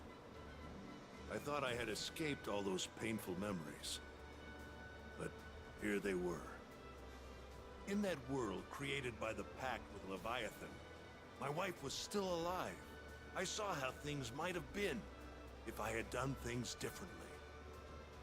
Of course, I knew none of this was real. I would rather stay in a world of memory than live in a cold, lonely reality without her.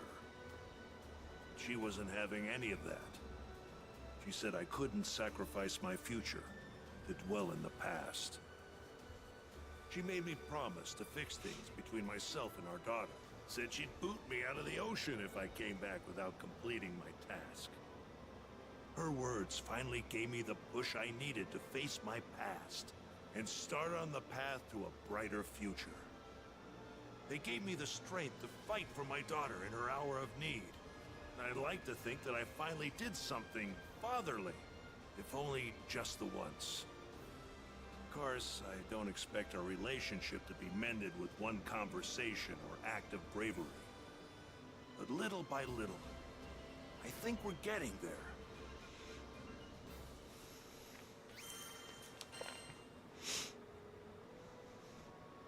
Oh, he has another episode. Interesting.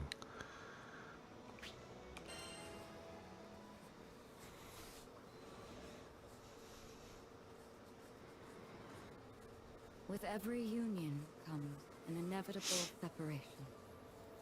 When his journey neared its final chapters, as he took up arms against the god of destruction, I returned to the forests of Lumacier. After my return to the archipelago, I briefly longed for his companionship. But the flora and fauna kept me company. Decades came and went, and one day I would encounter yet another young visitor to the island. There was no mistaking it. This was his offspring. I realized at that very moment the time had come. He had entrusted this child to me from the ends of the skies. My heart swelled, but I concealed my excitement, flashing naught but a smile at the young captain. I would join the up-and-coming Skyfarer's crew on the Grand Cipher for another journey across the skies, this time as a bystander. During their travels, they would experience joys and triumphs alongside loss and hardship. I continued to observe from afar, doing my best to obscure my true intentions. My roots were well planted in the past. Knowing what I knew, would I be able to act as a part of their crew in earnest? Before long, my ambivalence would come to a head. My convictions had begun to waver. Was this the right approach? Of course, I was conscious of reality. I knew their journey wouldn't be easy. They would have to face the harsh life the skies had in store for them. And with our foes only becoming more and more cumbersome, even for myself, could I possibly protect them? My presence on the Grand Cipher was inconsequential, and at worst, a hindrance to the crew. I thought if I weren't here, the captain, EO, the entire crew would handle themselves just fine. Perhaps the time had come to retire to the forests once more. But as I was preparing to leave, EO grabbed my hand so sweetly, so innocently, and said she needed me to stay. I couldn't bring myself to abandon her. I would be the bystander no longer. Everyone in the crew had a role to play, and I would be the exception no more. Finally, I found my purpose. I was free to experience the skies once again, hand in hand with the captain. It wasn't duty or obligation that anchored me to this crew. It was love. And I promised to always protect them. I would leave no regrets in the skies. Thus, our journey continued. Only this time I felt that I was a true member of the Grand Cipher.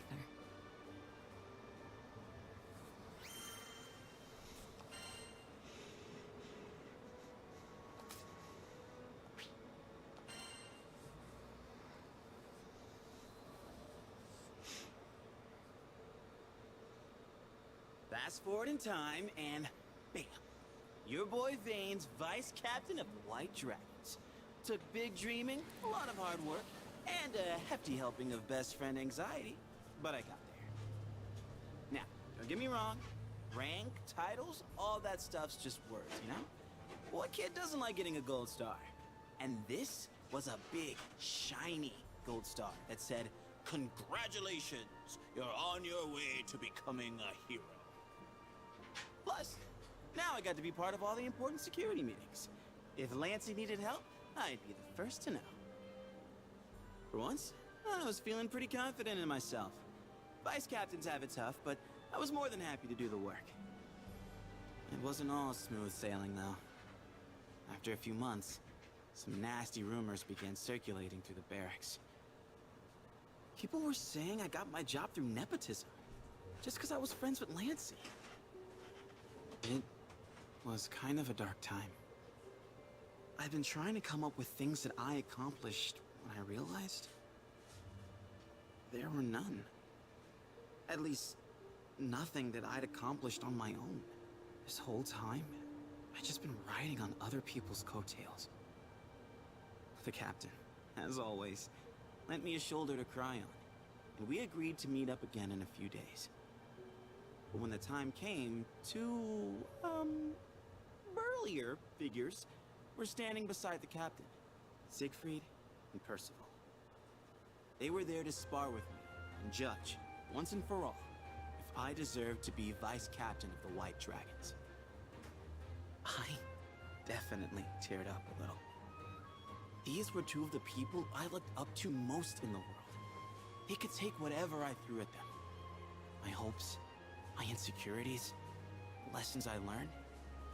I put everything I had into that battle. And in return, Siegfried and Percival gave me everything they had. Fighting the two of them was as intense as you'd expect. But once I got over my throbbing calves and aching deltoids, I felt really lucky. I had good people looking out for me. They showed me how far I'd come, and I could go the distance. I went back to the castle determined to hide everything from Lancey. He had enough on his plate. But you know how best friends are. Trying to keep secrets from them is like trying to hide an onion in a muffin. He cornered me. So, with nowhere left to run, I spilled the beans. Told him how the rumors had drained my confidence. I didn't feel good enough to be his vice captain, or his best bud. I felt horrible. I had the greatest friends in the skies telling me they believed in me. And still, I couldn't believe in myself. Lancey waited for me to get everything off my chest before speaking. Bane, I recommended you for vice captain because I considered you the most qualified.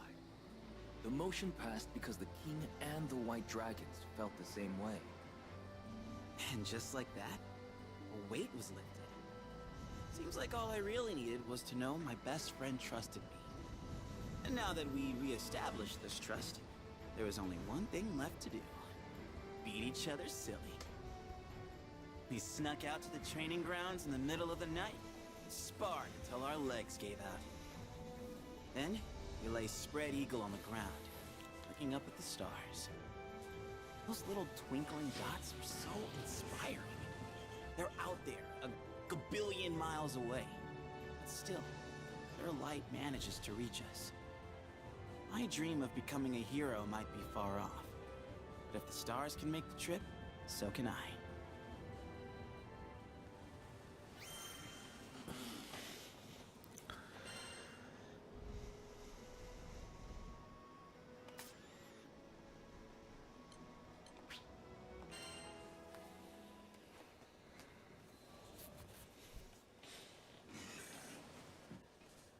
So if it wasn't clear by now, I like doing things my way. Which brings me to a constant thorn in my side. Vasaraga, the annoying half of my two-man cell. Considering it was Drill Sergeant Ilsa who assigned us together, I figured she knew what she was doing. Yeah, no. Vasaraga and I gelled like oil and water. Did Ilsa really expect us to have good team chemistry? I think sticking him with me was an attempt to keep him from going off the deep end. Only later did I find out he'd been through some pretty traumatic events in his life. It scarred him, both physically and emotionally. Maybe that's why he can be borderline suicidal whenever someone else's life is at stake. Don't get me wrong, I'm all for helping people. I'm just saying it's 100% possible to play hero without throwing your life away.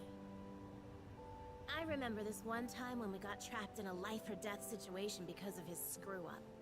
You should have heard the rage I was spewing. Know what he did next? He apologized, which just felt out of character coming from him.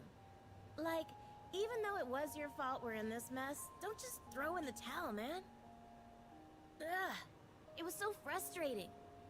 Who knew that big lug could be so sensitive? On the flip side, I can't help but be honest. I like what I like, and I hate what I hate. I don't want anyone getting the wrong impressions about me. I might say things that ruffle a few feathers, but I stand by my words. I can't take back what I've already said. Anyway, I'd rather be true to myself than be something I'm not. That's just the kind of gal I am.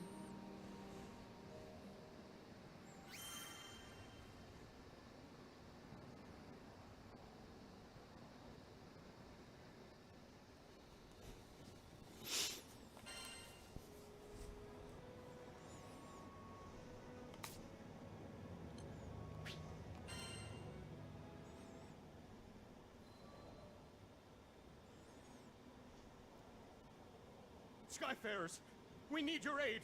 Goblins! Goblins in Tempeal! We were at the dock in Folka, taking care of landing procedures, when a panicked old merchant rushed toward us. In between his wheezing, he explained that a shipment of relief supplies headed for Tempeal had been intercepted by monsters. Tempeal reminded me of Id, and how he had totally beat our butts. It was embarrassing, yeah, but what's worse, it reminded me of losing Lyria. Tempeal, huh? Maybe this time around I can actually help out. That wasn't Vern's usual peppy tone. He was probably reliving those bad memories, just like me. I guess after you've spent as much time together as we have, you pretty much share a brain. It wasn't going to be a fun journey to Tempeal for either of us. But we were Skyfarers. Desperate times called for brave faces. Anyway, goblins. Smart. Fast. That meant we wouldn't have the luxury of time. We needed to throw together the minimum amount of supplies needed for the journey and head out. I turned to Vern so we could discuss game plans, but then I saw his ears were drooping. If we're fighting goblins, then we should have them licked by lunch. Something was wrong, but with the hasty flight preparations, I couldn't spare the few minutes to investigate. Pull through it, Vern, I thought. We need you.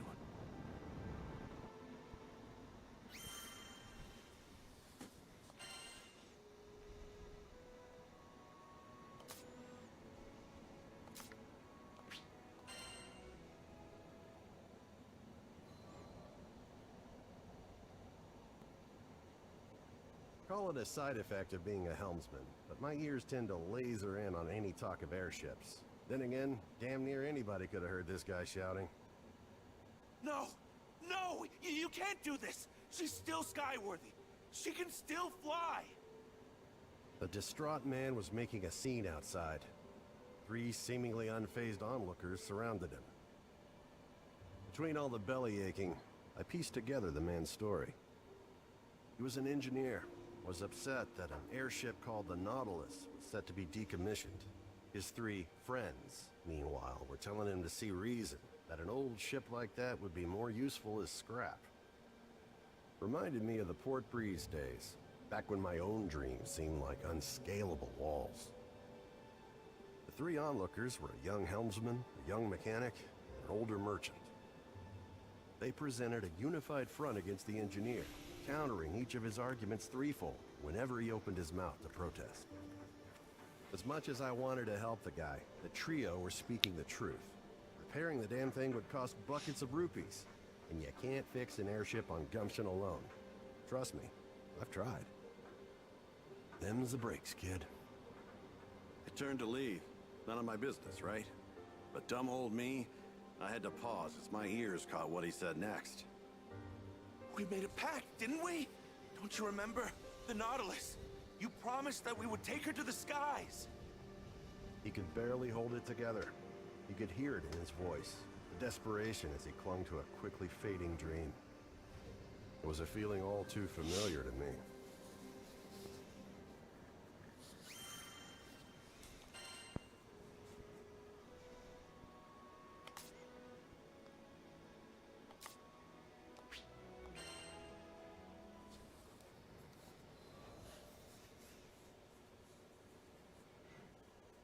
When Tempeal was hit by a devastating storm, refugees flocked to the safe haven of Folka.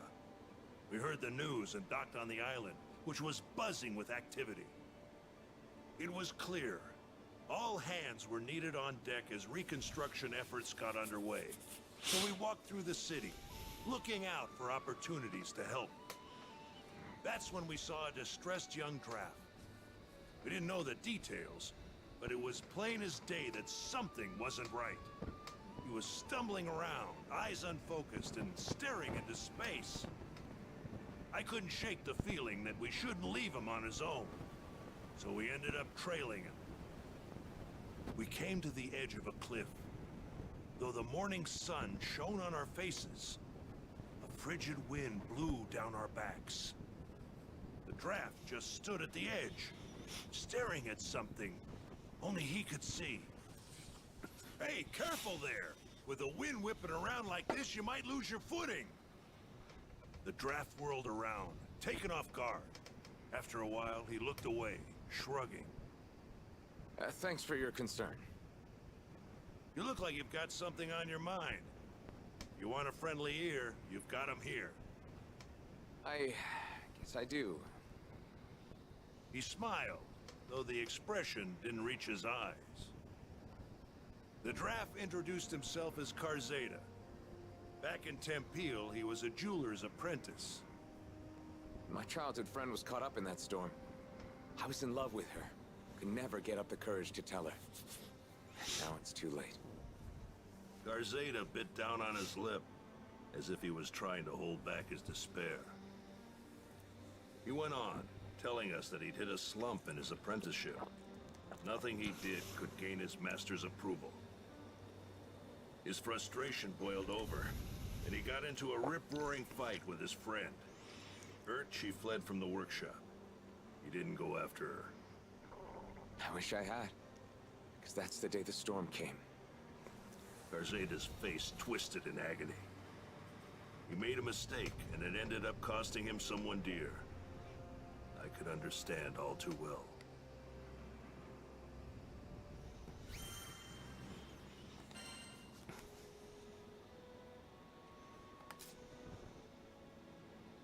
Oh, I'm surprised Rosetta doesn't have another one.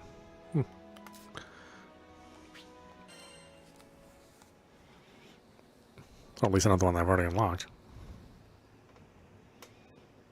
So this next adventure began on a day in Zega Grande like any other.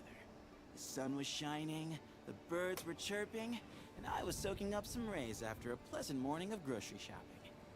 That's when I heard it. Long live the Blue Sky Knights! Yes, the fierce cry of a child in its natural habitat. Enough to strike fear into the heart of any warrior. I've never seen you around here. Intruder alert! Intruder alert! Knights, assemble! Cannonball formation!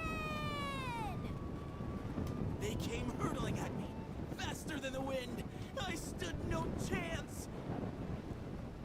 We're the Blue Sky Knights, servers of justice and roasters of villains. Who goes there? But all jokes aside, these tykes were adorable. Reminded me of my own days playing Knights and Dragons. With both hands in the air, I thought long and hard about how to respond. I for sure didn't want to pull out my usual, "I'm Vane, Vice Captain of the White Dragons." I mean, capturing a real knight while playing make-believe would be an awkward sitch for the kids. But it also wouldn't be right to lie. Then, a candle lit up over my head. I'm Vane, the wayfaring chef. Wait, you're a chef? That means you're an expert at brewing stews and baking pastries, correct? I blinked. Hadn't expected such an energetic response. What? Oh yeah, and I've got the proof right here. I pulled out a bag of cookies, which may or may not have been meant for Vern and Lyria, but they'd understand, right? I'll bake them some more. Anyways, passed out the cookies, and in the space of a few bites, the tots were leaping around like it was their birthday. And yes, before you say anything, I do realize that bribing the future defenders of our sky with munchies might not have been the best for character building. But you should have seen their smiles.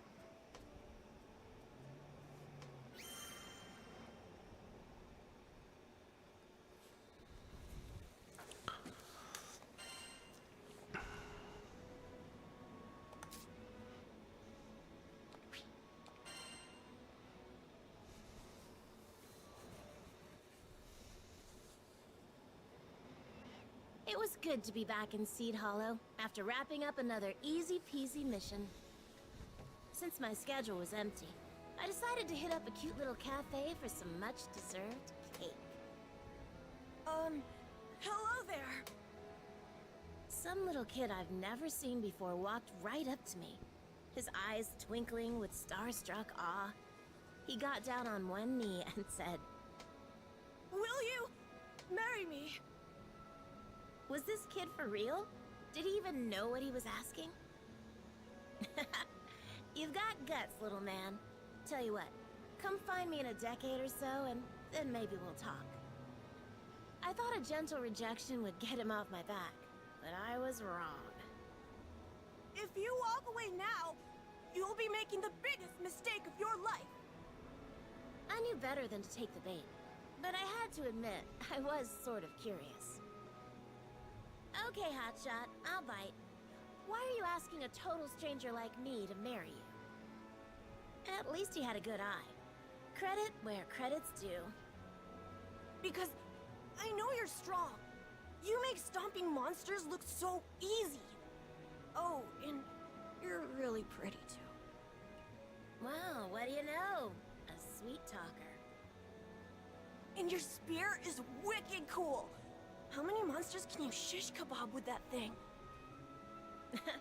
I should have known. Boys love the heroic stuff. 10, 20? It doesn't matter. The real prize is in hunting primal beasts. Oh, wait, you guys don't call them that. I meant primeval gods. I've got a soft spot for children, especially the ones who hang on my every word. You try ignoring the adorable little scamps. In any case, it seemed clear that this boy was genuinely head over heels for me. So, how about it? Will you marry me? Nope. Aw, come on. Word of advice, don't spring a marriage proposal on an unsuspecting woman. Catch you later, little man. Maybe we'll chat some other time. I ruffled his hair and started walking off. I'm not giving up. The tyke knew how to dream big. If only a certain grumpy lug I knew had the same level of optimism.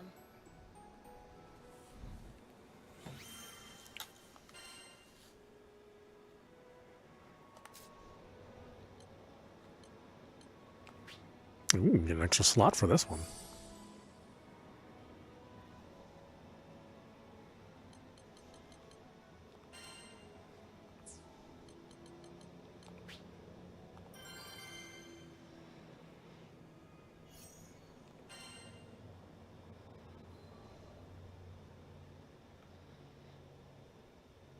A little less than an hour later, it was time to depart.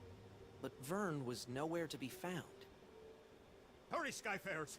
We can't waste another second! The later we got there, the more supplies would be stolen or destroyed. This could add up to weeks or even months of delay in Tempeal's restoration. Vern, I hope you're okay, bud. I was worried out of my mind. But a captain's gotta do what a captain's gotta do. I left a message for Vern with the merchant, and we set out. Goblins? I can't even fight stinking goblins! What good am I? Just a scaredy lizard who brings everybody down. Man. If only I was more like my pal, swinging swords and shooting spells. Then I'd finally be able to help out. Maybe I could have stopped Avia from taking Lyria. Maybe I could have done something. How do you live the skyfaring life without combat skills? Heck, I can't even blow sparks, much less fire. What kind of dragon can't breathe fire? Ha! I tell everybody I'm a cool dragon, but I'm just a faker. You are unworthy. You were right, Ed. I'm not worthy. Not worthy of being in the crew. Not worthy of being the captain's best bud. Oh, finally, here you are! I was looking everywhere for you. Uh-huh. What did this old dude want with me? Your captain left you a message. The crew's gone on ahead, but as an indispensable member of the Grand Cipher, they want you with them as soon as possible. And that's an order. Indispensable? That meant like VIP, right? Me? For a second there, I was about to blow it off. Like, yeah, right, my bud's just saying that. But then I remembered, this crew had always kept it real. No lies, no flattery. Yeah, we kicked butt because we believed in one another. These guys were my best friends. And maybe we weren't perfect. I mean, we lost to Id, but my bud put his captain boots on and got right back up and tried again. It was never about swords or magic. It was about always moving forward, never giving up. And more than anything, it was about being there for each other. What was I worrying about? Who cares if I couldn't fight? There are 1,000,002 ways to help on an adventure. I mean, you try questing without a cook or a healer. Hello? Merchant of Vern, do you read me? If you're done daydreaming now, I've got a ship ready to go. It was time to get a move on, or I wasn't worth my scales. Sorry, everybody. Pal Vern is on his way.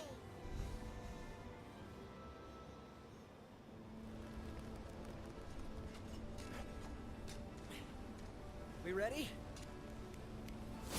The supply should be this way. Let's move. Uh-oh, our potion stock's running low. We'll be okay against a few goblins, right? Hopefully. Just don't overdo it. Can you stop? Sure hope Vern's okay. He was really down, wasn't he? Poor Vern. Get out of our way! We're in a hurry here! No falling under my watch.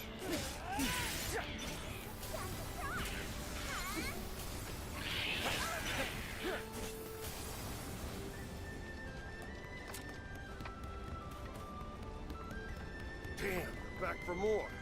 Right when we were about to cross the finish line. I see people! Over there, by the supplies! We have to go help them! Come here.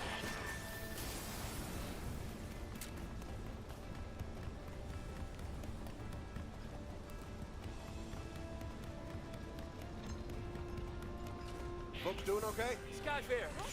We're doing better now. We need these supplies for looking good. Now they're in for it. To protect them. Just like that! I think that was the last of them. Thank you. You've saved Tempeal's future. Heads up, goblin reinforcements. Just don't quit.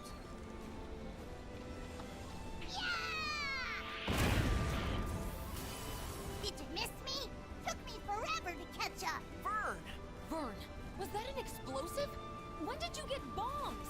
Here come more of those stinking gobbles. Can you take them? Sure can. Ready for action! A bloom for ends. What do you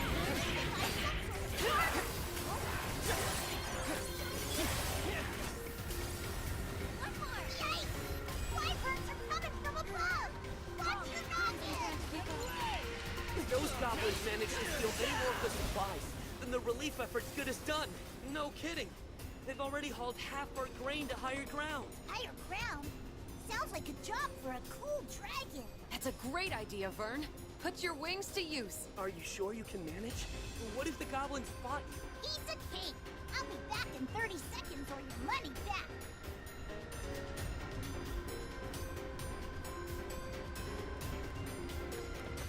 Drawn to my I found some of the stolen supplies. They're safe and sound.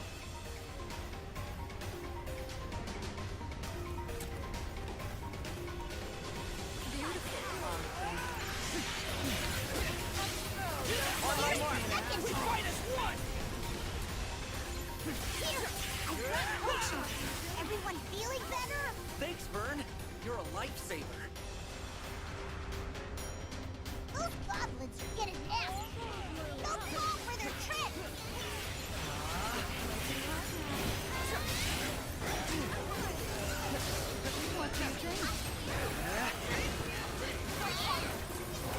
Close call. Those stinking gobos didn't get a single cent. Eat this!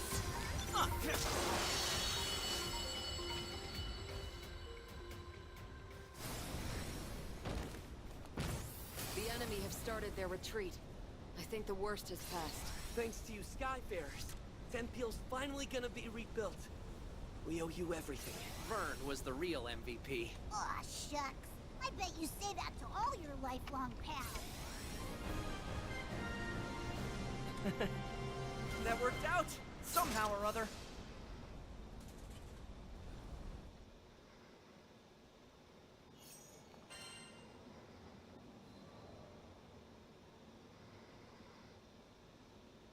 After we'd secured the supplies, Vern talked about how he didn't think he was good enough for the crew.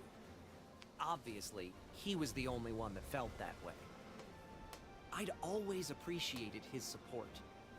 During fights, he was a supply runner, lookout, and cheerleader. And both on and off the battlefield, he was my courage. But even the best people, and dragons, get discouraged sometimes. I really should have been more vocal about my appreciation. I made sure he knows now. We won the day because he came flying to the rescue. Just like I knew he would. I'll always be there for you, pal. He was back to his old self, basking in the praise of the crew. Which caused his ego to swell like a balloon, but hey, who doesn't need a little confidence boost after a dip? And Vern, let me just say it now. I value you. And all the hard work you do. From the bottom of my heart, thank you.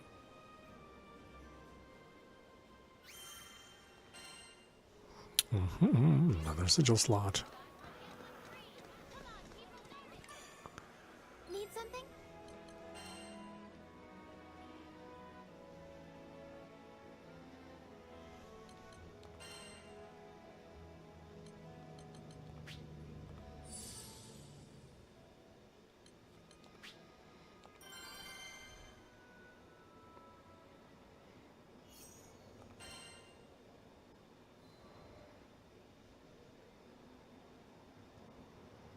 I mean, sure, the Nautilus may be old, but she's got plenty of potential. She could easily outpace any other cargo ship in the fleet. At least 3 times faster! Found the poor bastard blathering his woes at a tavern in Folka. The seat next to his happened to be conveniently open, so I took it. Without so much as asking my name, he launched into story after story. It was clear he still needed to vent. Apparently, he just recently started his career as an engineer. Planned on restoring the Nautilus. He would revitalize the local economy, help Folka this, assist Tenpeel that. He went on and on. But I knew he wasn't gonna feel better until he confronted the actual issue at hand. Don't get me wrong, I think it's great you want to help your home like this, but that's not the real reason you're upset, is it? That obvious, huh? I, made a promise to my friends. One day we'd fly our beloved Nautilus across the skies together. But the ship in question was long past its heyday and had deteriorated beyond the point of conventional repair. Time is a cruel but patient mistress, and among the original Nautilites, only Kent had yet to accept reality. After he finished his explanation, silence fell between us. Well, until another man frantically stumbled into the tavern. I'd seen him somewhere before. Oh yeah, one of the naysayers from earlier, the merchant. Somebody help! Anybody! Monsters are ransacking my precious cargo! I was torn. Do my civil duty as a Skyfarer and save the cargo, or help this ass determined to crush the dreams of my newfound friend? So, I asked Kent. What? Of course you should help him! Not a moment's hesitation from the kid. I liked that. This would have been the perfect moment to ensure the continued survival of the Nautilus, at least in the short term. But despite that, Kent didn't think twice about helping his fellow man. Hell yeah, Kent. I'll see what I can do. Oh boy. Duty calls.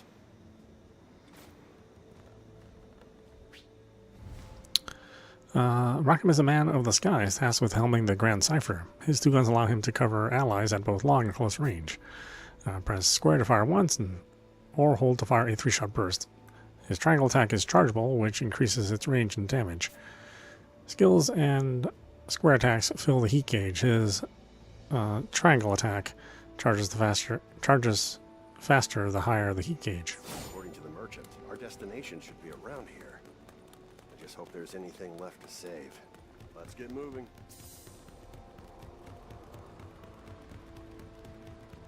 Goblins? What the hell are they doing here?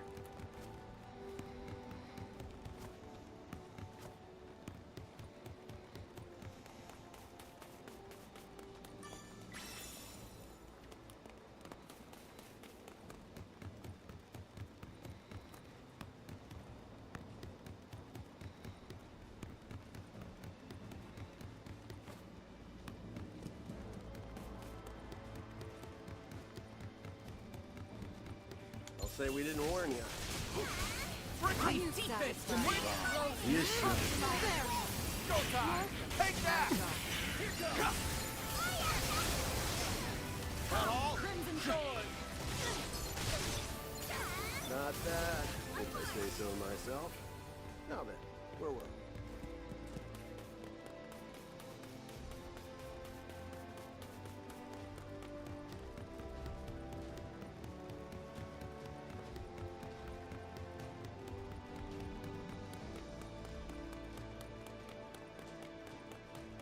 That must be the cargo we're looking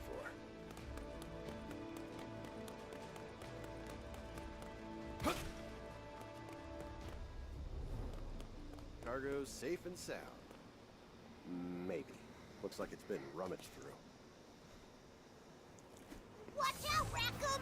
We've got goblins and wyverns on our trail! You'll take more than that to do bus.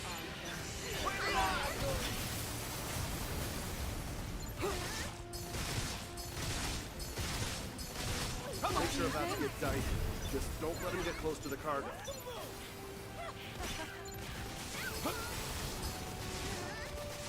There's still more of them! Stay sharp, everybody!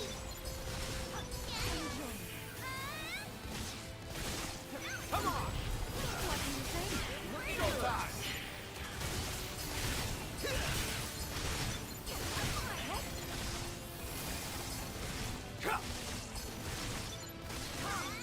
Play the eye. Not all. Go time.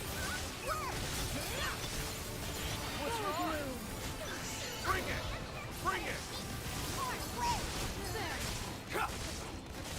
Not all. What do you think?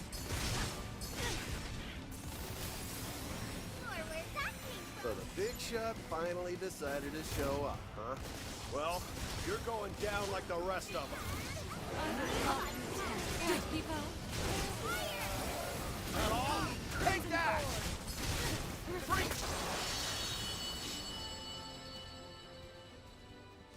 You monsters screwed up big time today, because you chose to mess with the best crew to ever cross these skies. Glad that's over with.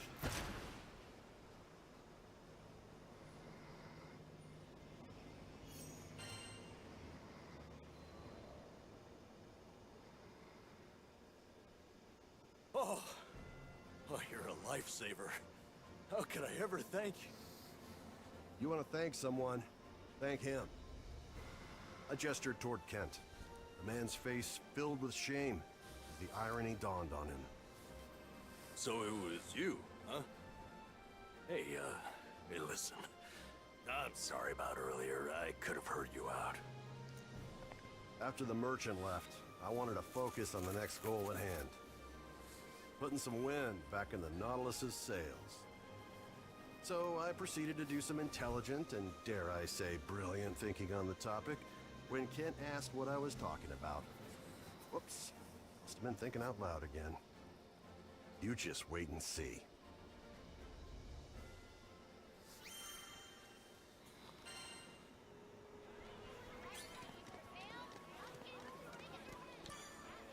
Hello.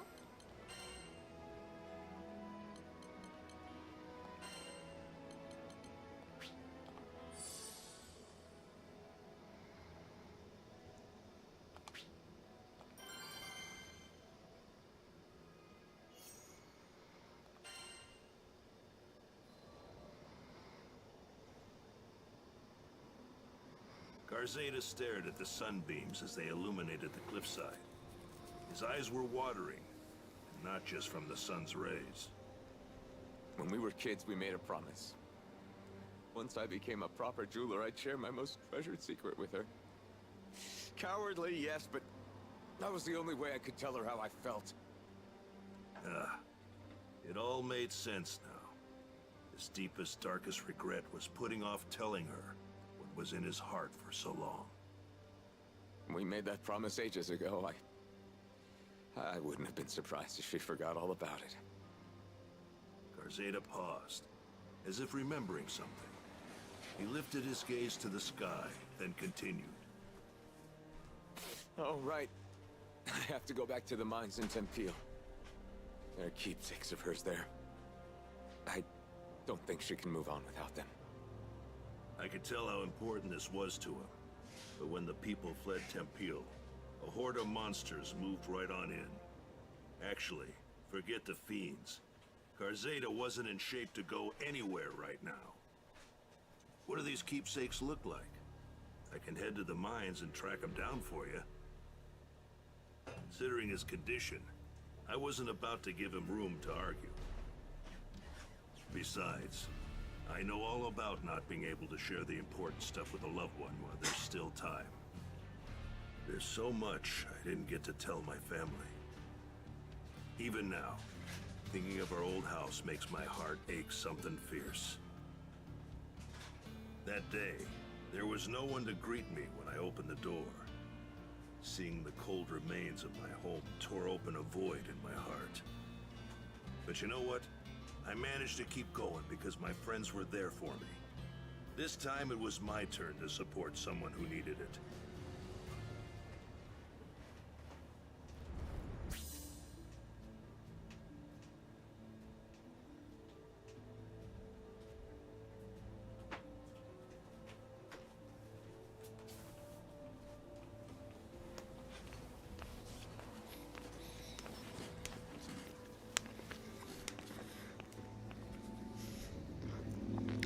This old soldier fights foes while battling his own demons.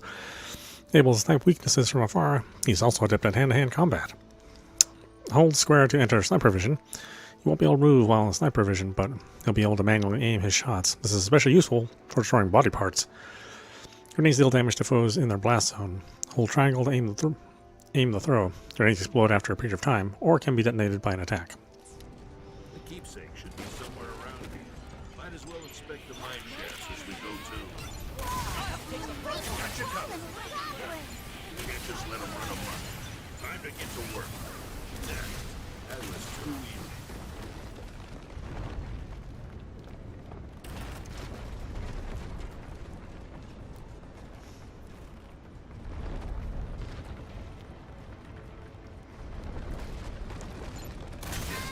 They act like they own the place. Sorry, but you're gonna have to do.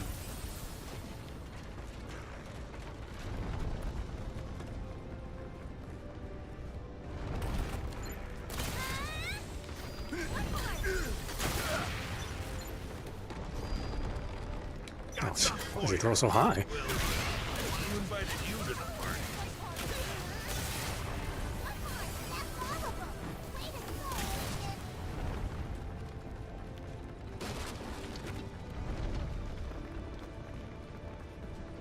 Watch out! That one's got a bow!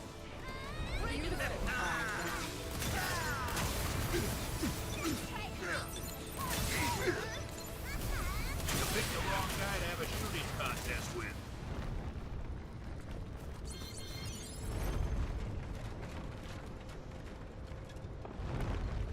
Garzeda's counting on us to find those keepsakes.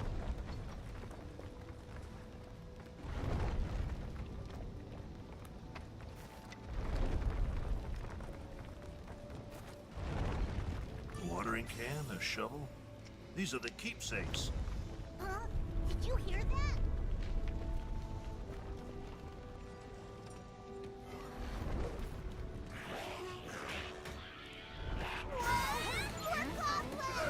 And look at the size of that one! What do you think? I'll protect you. The leash is off now. We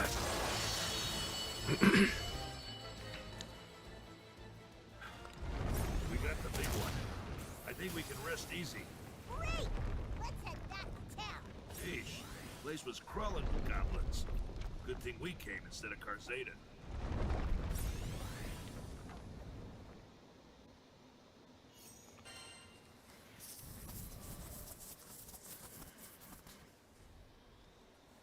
Karzada said his friend loved flowers.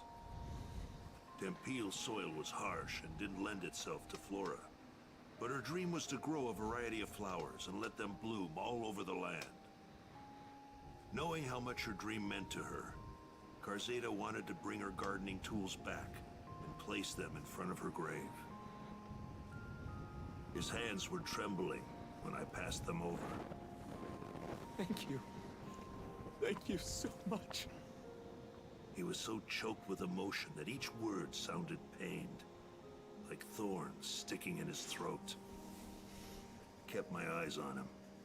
It felt like if I looked away for even a second, he'd fade into the great blue beyond. He was still grappling with his hurt. You wanted to say goodbye to her properly, right? Come on, I'll go with you. I slapped him on the shoulder, silently willing him to pull himself together. I appreciate that. Thank you. Karzada hugged the tools tightly against his chest, his teeth biting down hard on his lip.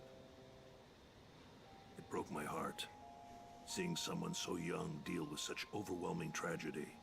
The least I could do was help him see this through.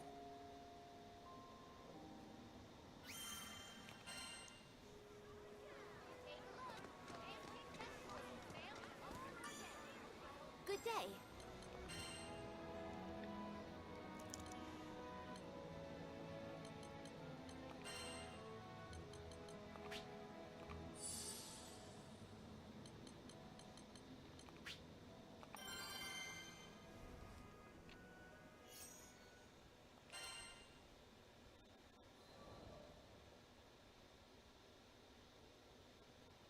You have some potential, Sir Chef. I'll let you cook for us as our square. I'm Skip, by the way, captain of the Blue Sky Knights. We were on to headhunting already? These kids didn't mess around. I'm honored, Captain Skip. But to tell the truth, I'm kind of busy right now. Oh no. They were hitting me with the pout of despair in the eyes of the puppy dog. I bit my lip. This little game wouldn't take too long, right? Still, it has always been my dream to cook for the Blue Sky Knights. Squire Vane, at your service. I just didn't have it in me to rain on their parade. After dubbing me in a formal ceremony, Captain Skip raised his tiny fist in the air. We got our chef. Next, we have to search for a base. Split up, soldiers. We meet back here in 1 hour. The rest of the kids responded with a rousing cheer. And then, they were off. Hey, Sir Chef, that means you too. I saluted. Couldn't disobey direct orders from a commanding officer. Anyways, I still had time to spare. I was gonna find these kids the coolest base ever.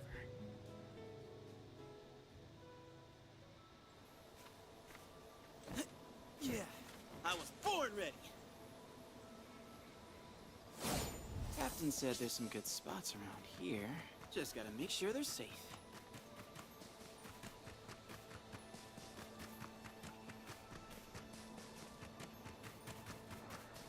Whoops. Looks like this place is already occupied.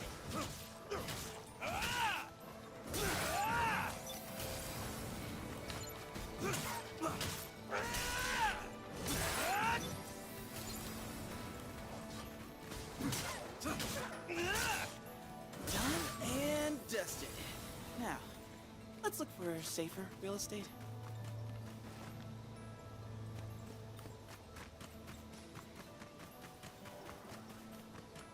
More monsters. This is definitely not a kid-friendly trip. That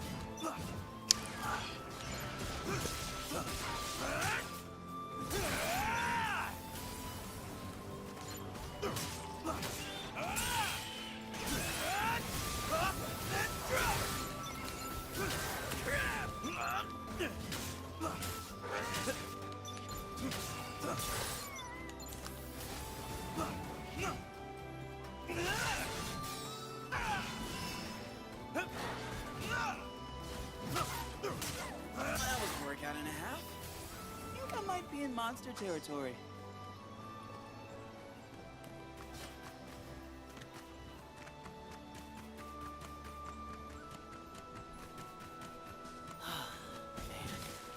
Nancy and I used to love exploring the woods.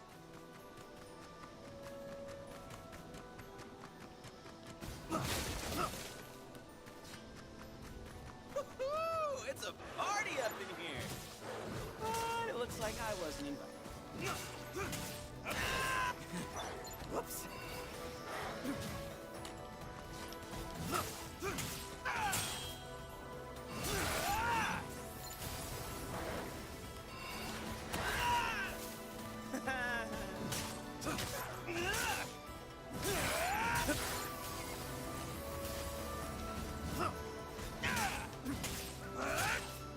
And now that that's over, back to the search.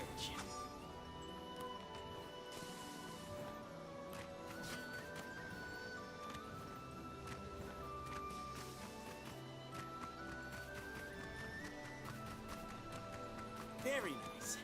Please don't let there be monsters. Please don't let there be monsters.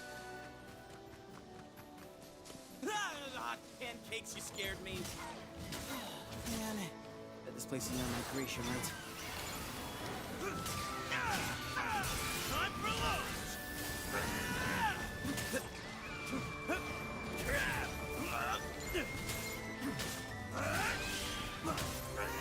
Take a hike!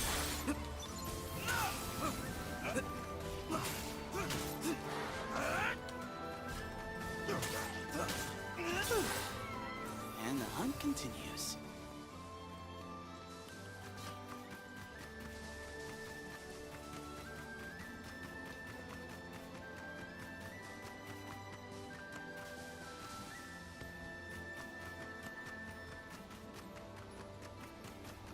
Shouldn't go for somewhere too isolated, but the base does need to be secret.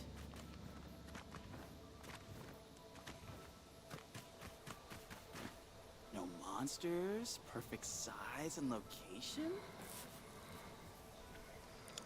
Wait, I think I see a path on the other side of that thicket. I bet it leads to Folka.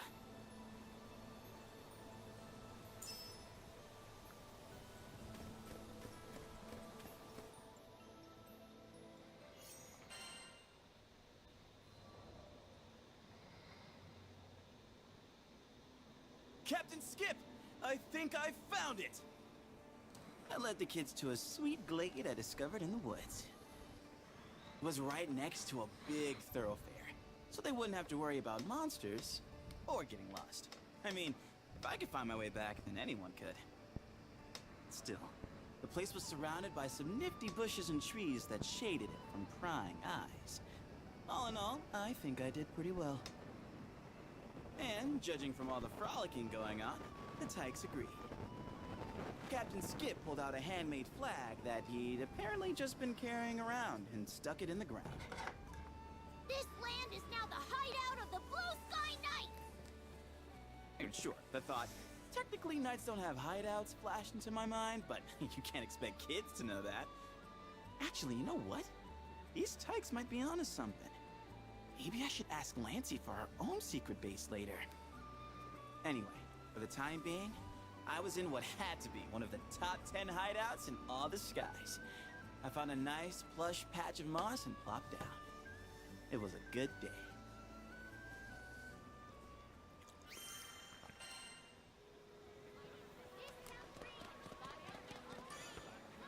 Need something?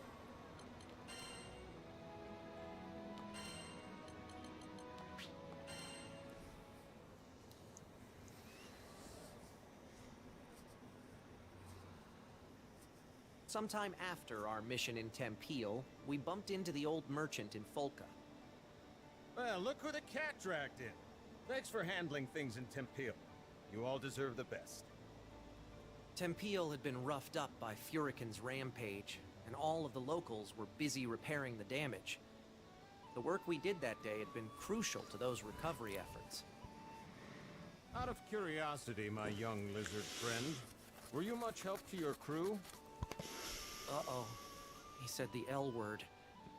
I turned to Vern, ready for his usual furious tagline.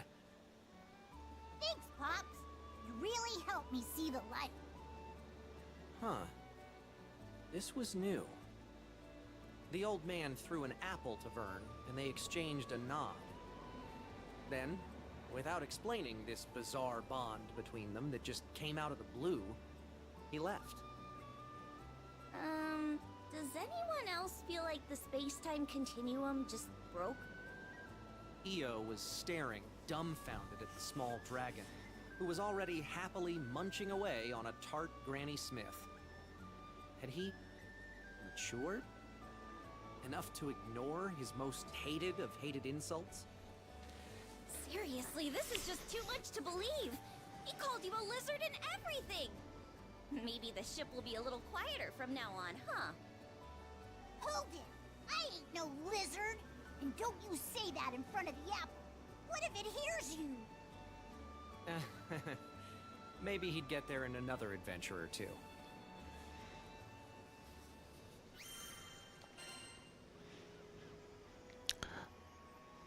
Yeah, it's interesting. It's not just like a little stat increase. It's usually a pretty big stat increase.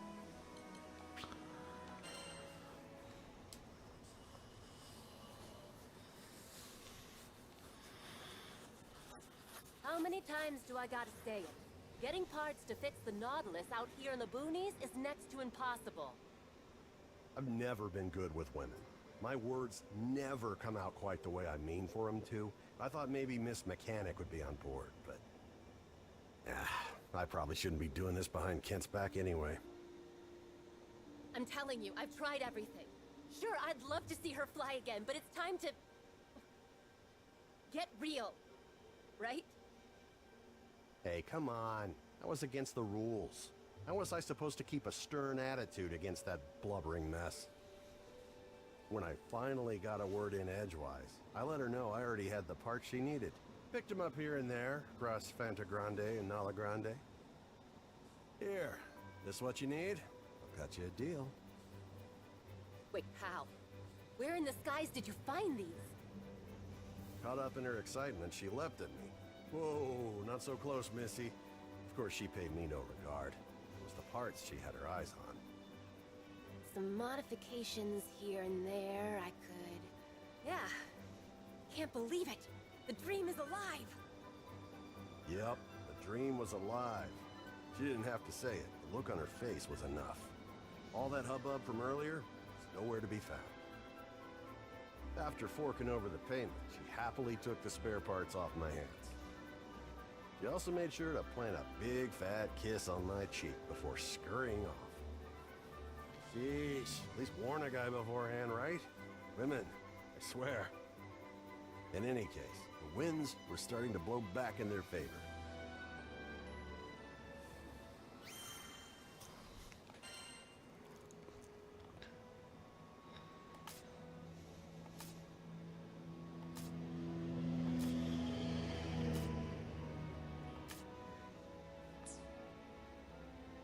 Alright, I guess I had to do a little bit of character raising here.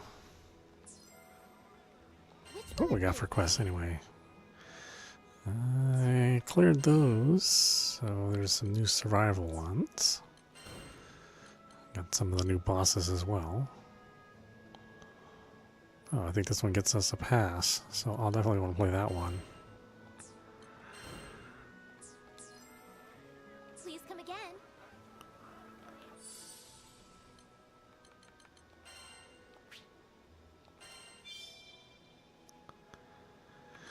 Okay, why don't we stop it there? This is audap watching Granblue Fantasy Relink running on PlayStation 5. Anyway, I hope you enjoyed watching. I will see you at the next stream.